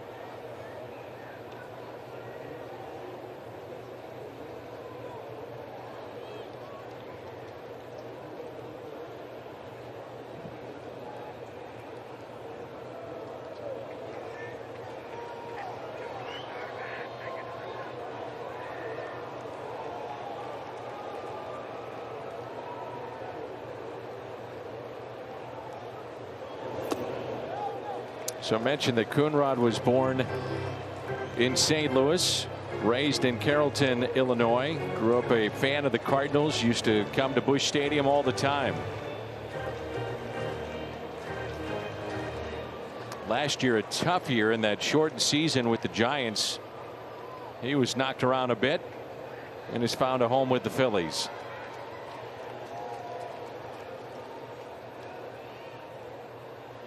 The 2-2 pitch. Arenado with a fly ball into shallow left. Miller coming on, sliding, and makes the catch. Big 2-out double from Paul Goldschmidt. Cardinals have a lead of 5-2. We move to the 8th. Just missed the home run, and Carlos loves it. 2. Cardinals have out hit the Phillies in this ball game 10-2. 5 or more runs. They're 5-0. Fewer than 5, 1-7. Last 13 games. Nick Maton and Martinez has been sharp tonight. Only 83 pitches. Pitching here into this 8th inning.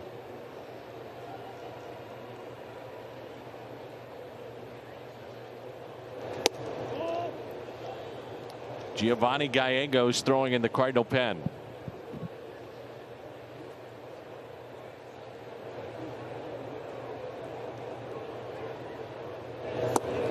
It's so important to get good starting pitching, clearly, but the residual effect of what it gives you That's bullpen options. You got it. Guys that are rested in the midst of 17 games. It'd be nice if you're the manager and you have options and not choice. Like, this is all I got for the day. Like, I have options out there. Not these are who is available, and this is my only chance. That graphic we showed you, July 7th of 2018. It's worth repeating. That was his last win as a starter. 2018, July 7th. The 2-2 pitch. Swing and a miss. He struck him out. 4 tonight for Carlos Martinez.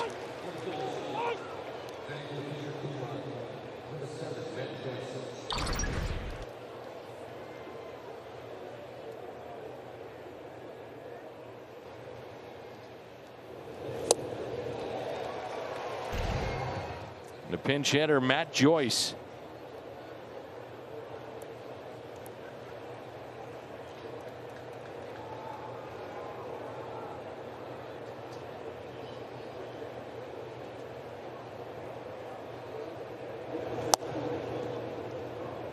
Martinez came into this start having lost first 4 this season, longest stretch since Anthony Reyes lost his first 5 back in 2007.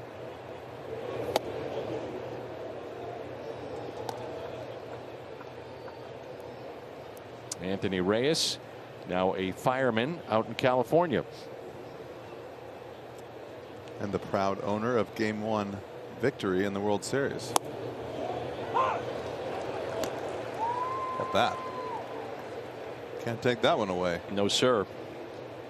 Four-seamer, here it comes. That's what he did. Little change up. The 2-1 pitch. 2-2.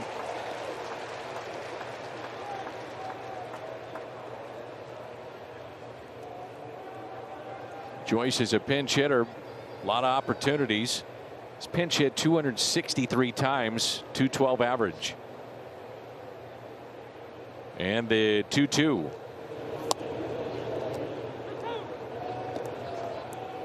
The other thing that was happening with Carlos Martinez, he was getting 0 run support. Cardinals have been outscored 31-8 his 4 starts this year prior to tonight. 3-2 pitch. And he walked him. Just the second walk. The other was the second batter of the game.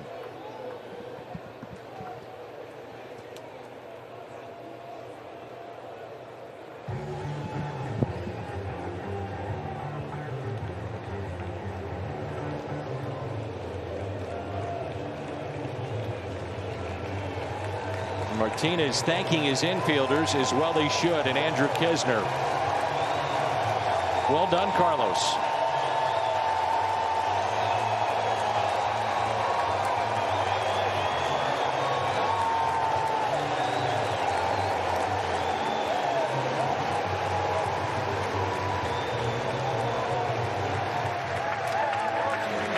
Midwest is brought to you by Siteman Cancer Center, national leaders in cancer.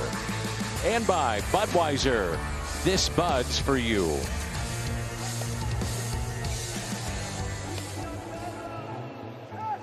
Loved what I saw there from Carlos Martinez. He went individually to each infielder as if to say thank you very much. His infield defense tonight was there to match his pitching. Both very, very good tonight. Well, I thought that this was going to be a game maybe where he would almost get to 9, or if not that complete game. Over the time you have to learn how to get there, and I think he learned a lot today. Kept the ball in play. He didn't horse around too much today. Made his pitches, and at the end of the game right there he was amped up. I love it. He was in control a little bit, calling pitches he wanted to throw. Go. And now it's Brad Miller, top of the lineup. Giovanni Gallegos has given up 5 hits this year. Right-handed batters hitting 111, lefties 143. Explain to me how you missed that pitch right there. And the whole ball is well within the strike zone. Tell you the thing I really like too is that Martinez, and we talked about it at the time in the 4th inning. It was the drop in right field by Williams. Then he himself on a pickoff committed an error. You wound up with a runner at third, nobody out. As we said, you know, averages are against you. That run's going to score. Just minimize the damage, and he did it. Well, give a lot of credit to Kisner too, as he went out there after the 2-0 count. Could be 2. DeYoung the turn and out at first. 4-6-3 on the double play.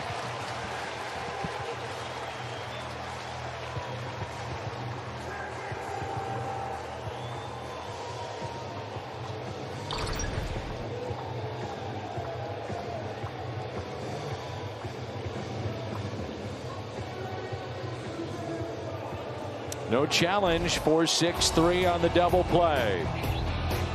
Home half of the 8th coming up.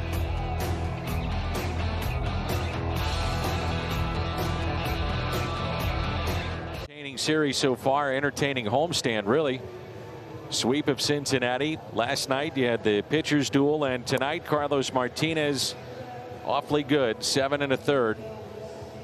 2 hits, 4 strikeouts, 2 walks. And here is Jose Alvarado, or Chevy, called to the pen.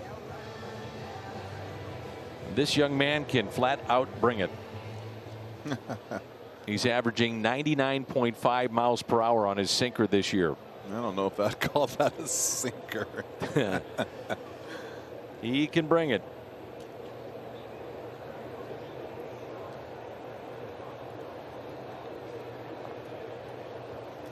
Five to 2 our score. In the 9th, it'll be Hoskins, Harper, Realmuto for the Phillies. And the first pitch taken at 99, just a bit low.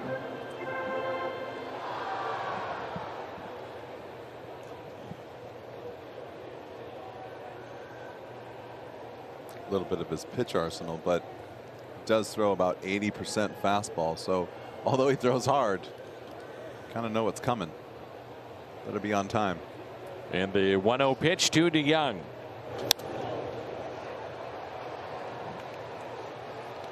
Fouled back to our right.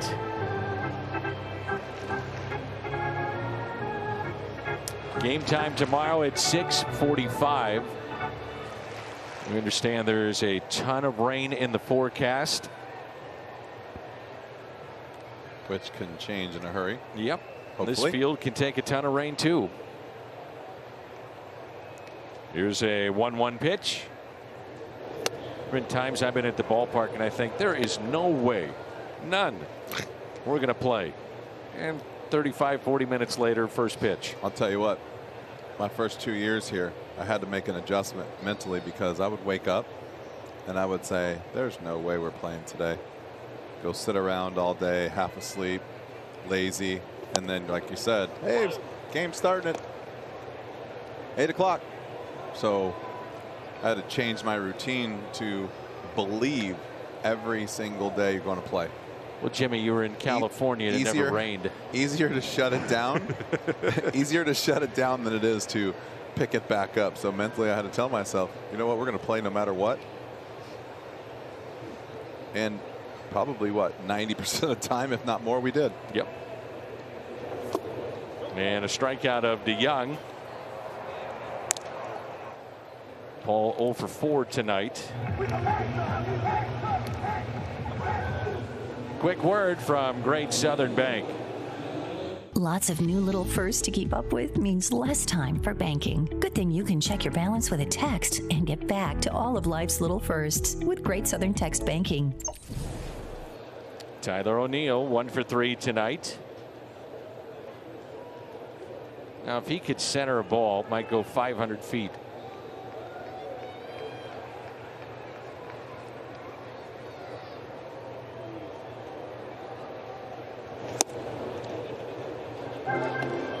.101 on the gun.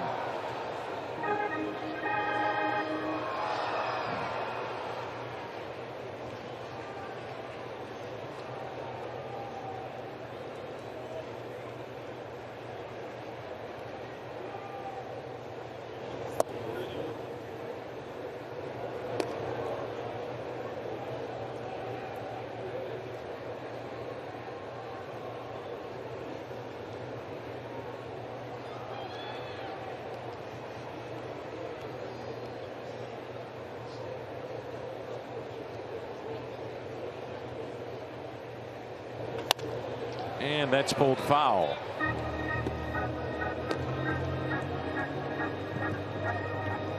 Austin Dean has moved to the on-deck circle. He'd be pinch hitting for Williams. I would imagine this wouldn't be a fun at bat for a young lefty or an old lefty. Or any hitter on the planet.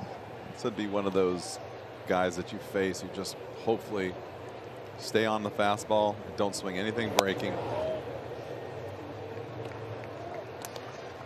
And look for a walk.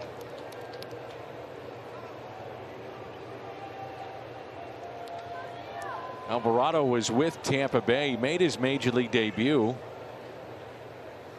at the age of 21. Signed out of Venezuela back in 2012 when he was 16 years old. And the 2-2 pitch. And a strikeout of O'Neill. So back-to-back Ks.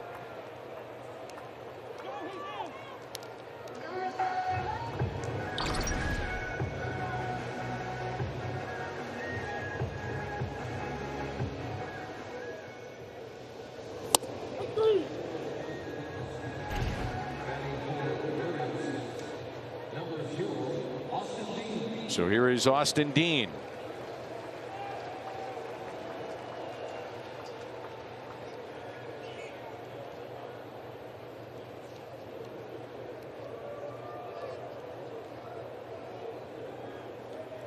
Alvarado came to the Phillies.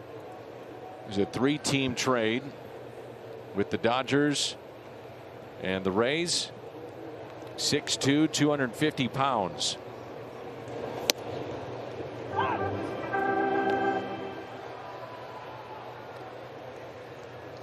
They've talked about how he's finally gained his control. It took a little bit of time, but he was averaging about 5 walks per 9. And now he's figured it out. Well, I bet you he took a little off. So he went from 103 to 98. Basically, I mean, max effort is tough. So maybe he went from 100% to 95%. But if you're connected with your body, you still get the same velocity, and then you can throw strikes. Little chopper towards third, and Dean will beat it out. Put it in play, and good things can happen. Might get lucky enough to get a hit out of that too. That's a tough play. Yep. Alec Baum is a natural first baseman.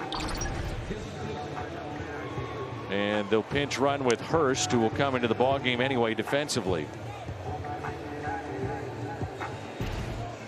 So it's ruled an error on the play.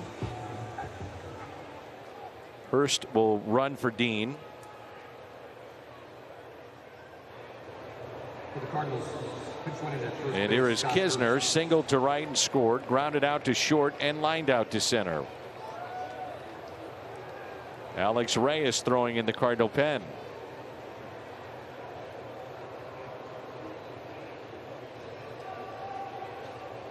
You potentially could have the off day tomorrow and then deal with the potential of a doubleheader then on Thursday. With so much rain in the forecast. And Mike Schilt may feel, Jimmy, that you know, he's comfortable doing this. Gallegos to come in, get hot, get a couple of outs in the 8th, and then turn things over to Reyes in the 9th. Only 3 pitches for Giovanni Gallegos to get that double play.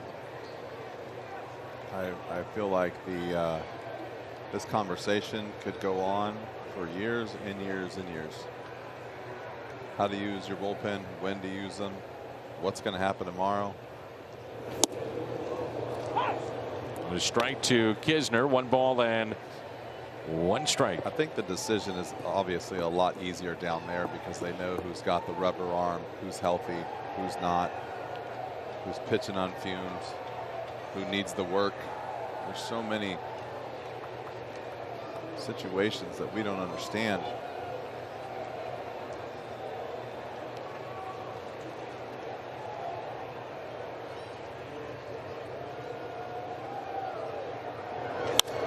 Hit down the right field line, slicing. Harper over, won't get it. And Hurst to third.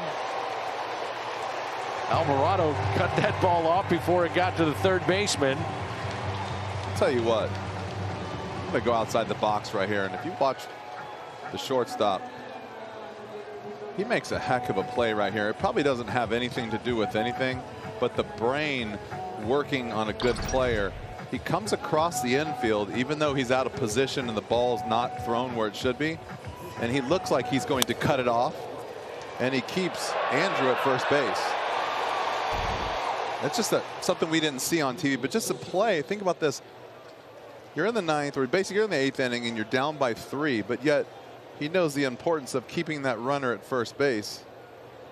Doesn't matter if there's 2 outs or 1 out, but just being smart enough to play the game the right way is incredible to watch. And now it's Sosa as the pinch hitter with 2 outs and 2 on. So easy for guys to get frustrated and losing and not care and not do anything when the ball is not hit to them. And Gregorius just made like I said, just a heads-up play for no reason, and it's just part of being a good player. So left on the bench for the Cardinals, it's Carpenter and the backup catcher Sanchez. Runners at the corners. All 5 runs have been scored with 2 outs tonight. And it's 0-2.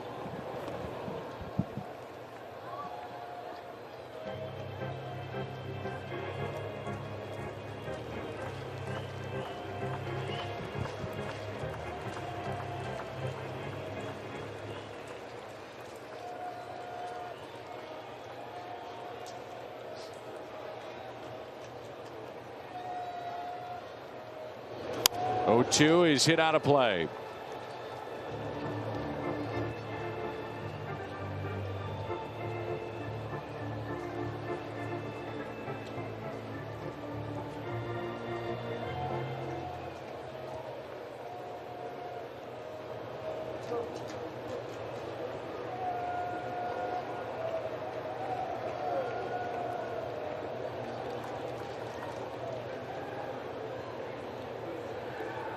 The 0-2 pitch to Sosa.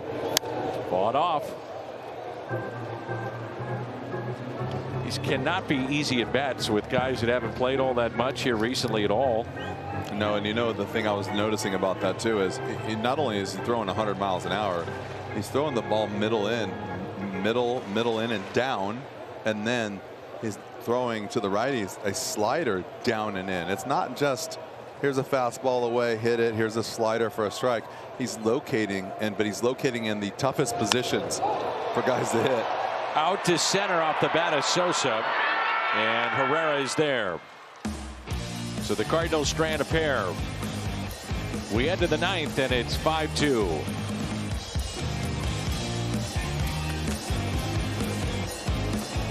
And starts that extend beyond that. You're going to get fewer pitches out of your bullpen. First 18 games was 70 pitches just about per game, and the last 4 cut dramatically, 53.7. So you're talking about a major difference there in trying to save innings, save arms, thinking about down the road. It just, the trickle down effect of good starting pitching is immense. Yeah, and like I said, you have choices as a manager. You're not forced into a predicament because of guys are tired or guys are unavailable for that day. So Alex Reyes, third pitcher used. Martinez went 7 1/3. Gallegos 3 pitches in the 8th, got a double play, and now it's Alex Reyes. Well, Alex Reyes needs to work on strikes right here and throw strikes. You're ahead. Really bad strike ratio right now so far this year, and it's one of the reasons why he's probably out here. Needs some work, but just strikes.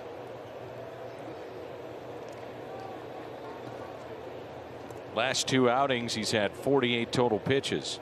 He's only thrown 50% strikes. Yep. This year so far.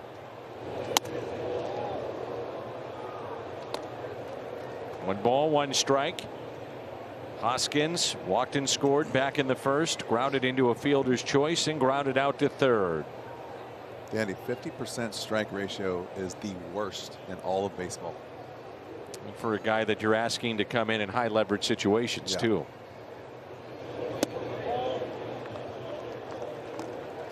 And when he's missing, a lot of times he's missing up. Well, I feel like this is the kind of guy, he'll lose his slider for a bit. He'll get it back. Might try to overthrow once in a while when he's not feeling great. And that's when the ball gets up. And that's pulled foul. 2 strikes. It's really all about how you adapt when you're not feeling well, because when everything's going good, it's easy. So when you go through struggles, you go through dead arm periods as a pitcher, which everyone goes through, how you handle it. No one knows you're going through it. You don't say anything, and everyone during the course of a year will go through it. How do you handle those games?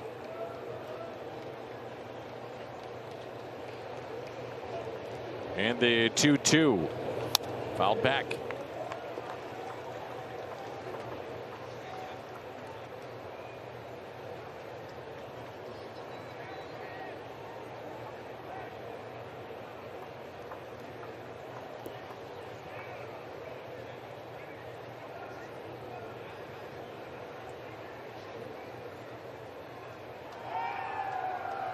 The 2-2 pitch.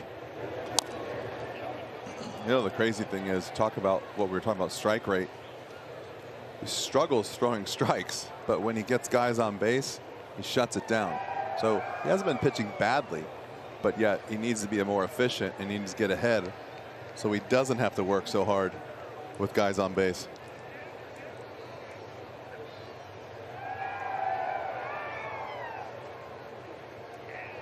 Seventh pitch of the at bat and a strikeout of Hoskins.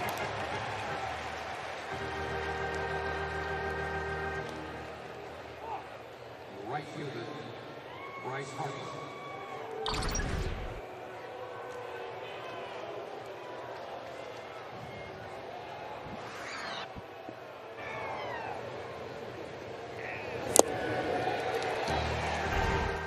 Now Harper. A double back in the first. A pop-up into foul territory. An incredible play by Nolan Arenado in the third. And struck out in the sixth on an elevated fastball by Martinez.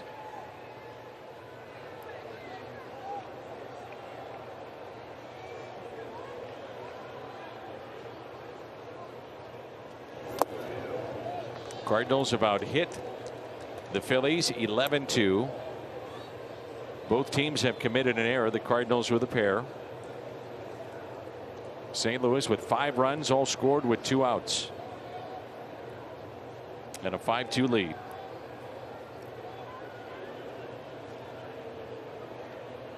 Shift on the right side of the infield. The 1-0 pitch. 1 ball, 1 strike.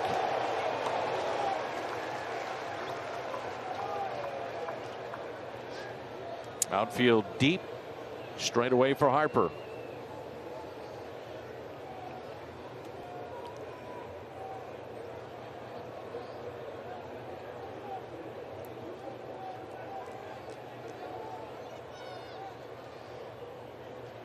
The 1-1 pitch.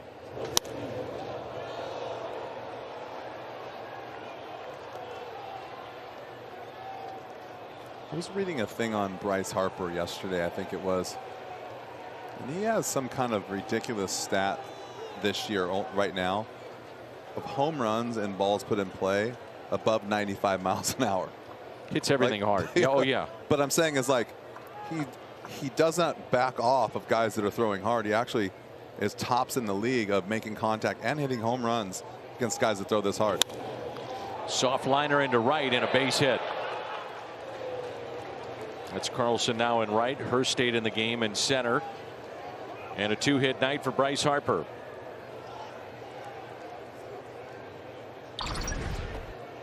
Just tries to find a way. You could see how he changes his swing as he gets behind. He can shorten up.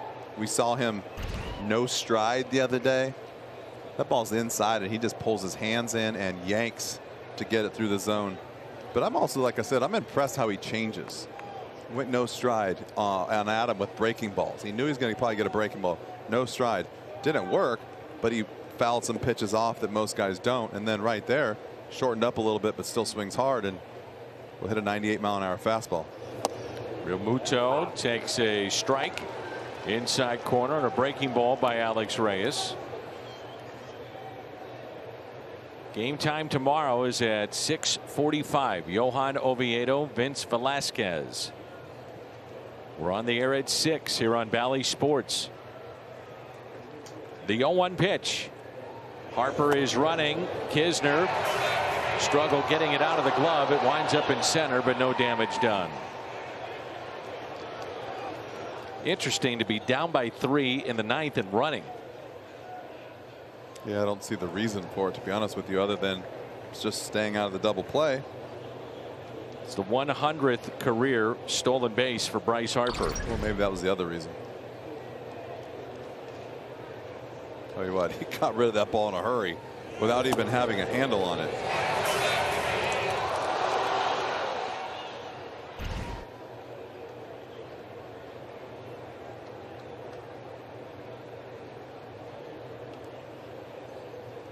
A ball and a strike. Pulled foul, 1-2. Realmuto had the sac fly RBI back in the first, drove in his 10th of the year. Reached on the air by Justin Williams. Eventually came around to score in the 4th and grounded out to first.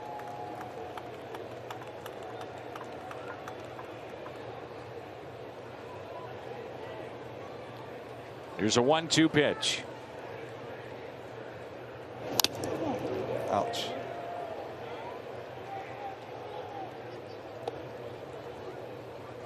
That was square.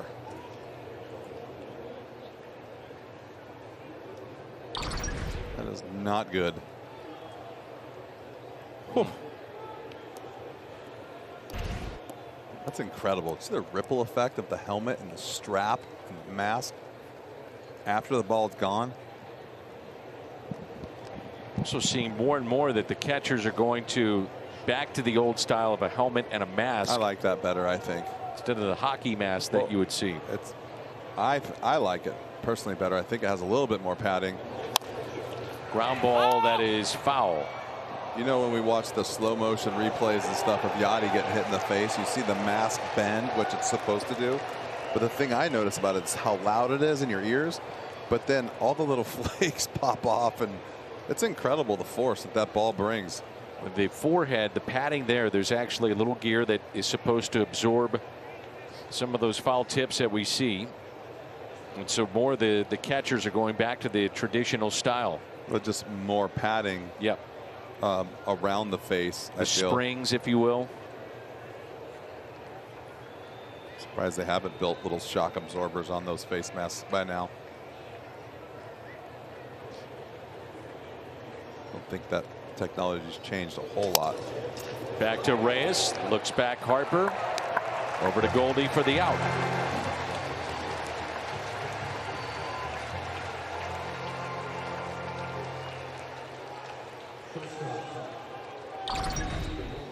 It's like a cat right here. Watch this.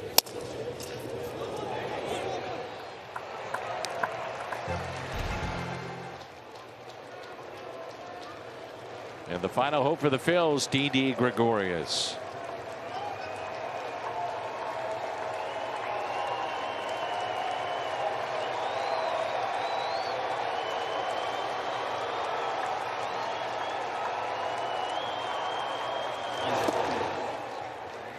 Cardinals trying to hold on for Carlos Martinez. 7 1/3 tonight. As well as we've seen him pitch in a long time.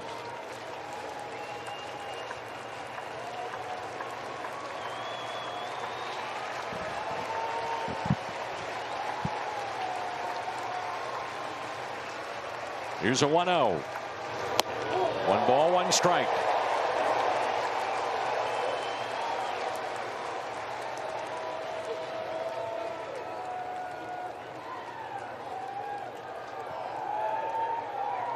$12,895 here tonight.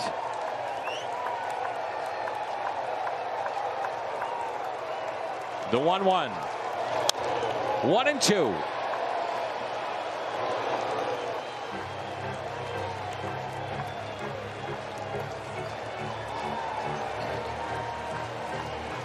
It was Martinez there on the right, gave way to Gallegos on the left, and now Reyes on the mound, 1 strike away.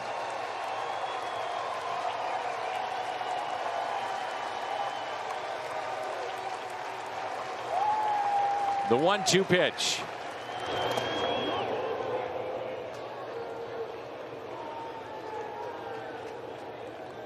See the difference between the catcher right there and a game plan and actually coming through with the game plan.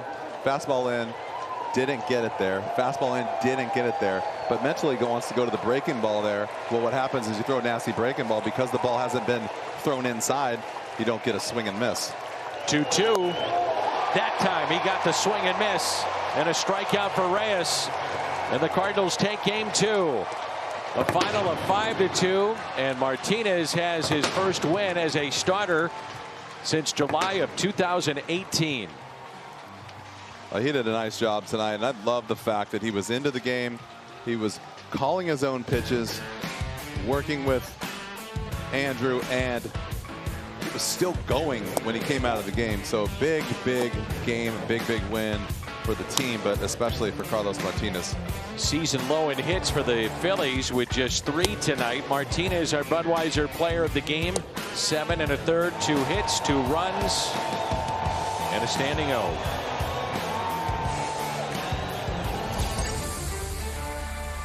5-2 the final. The Cardinals out-hit the Phils 11-3 in this ball game. They take game 2, game 3 of this 4-game series tomorrow night, 6:45. Post-game show comes your way next.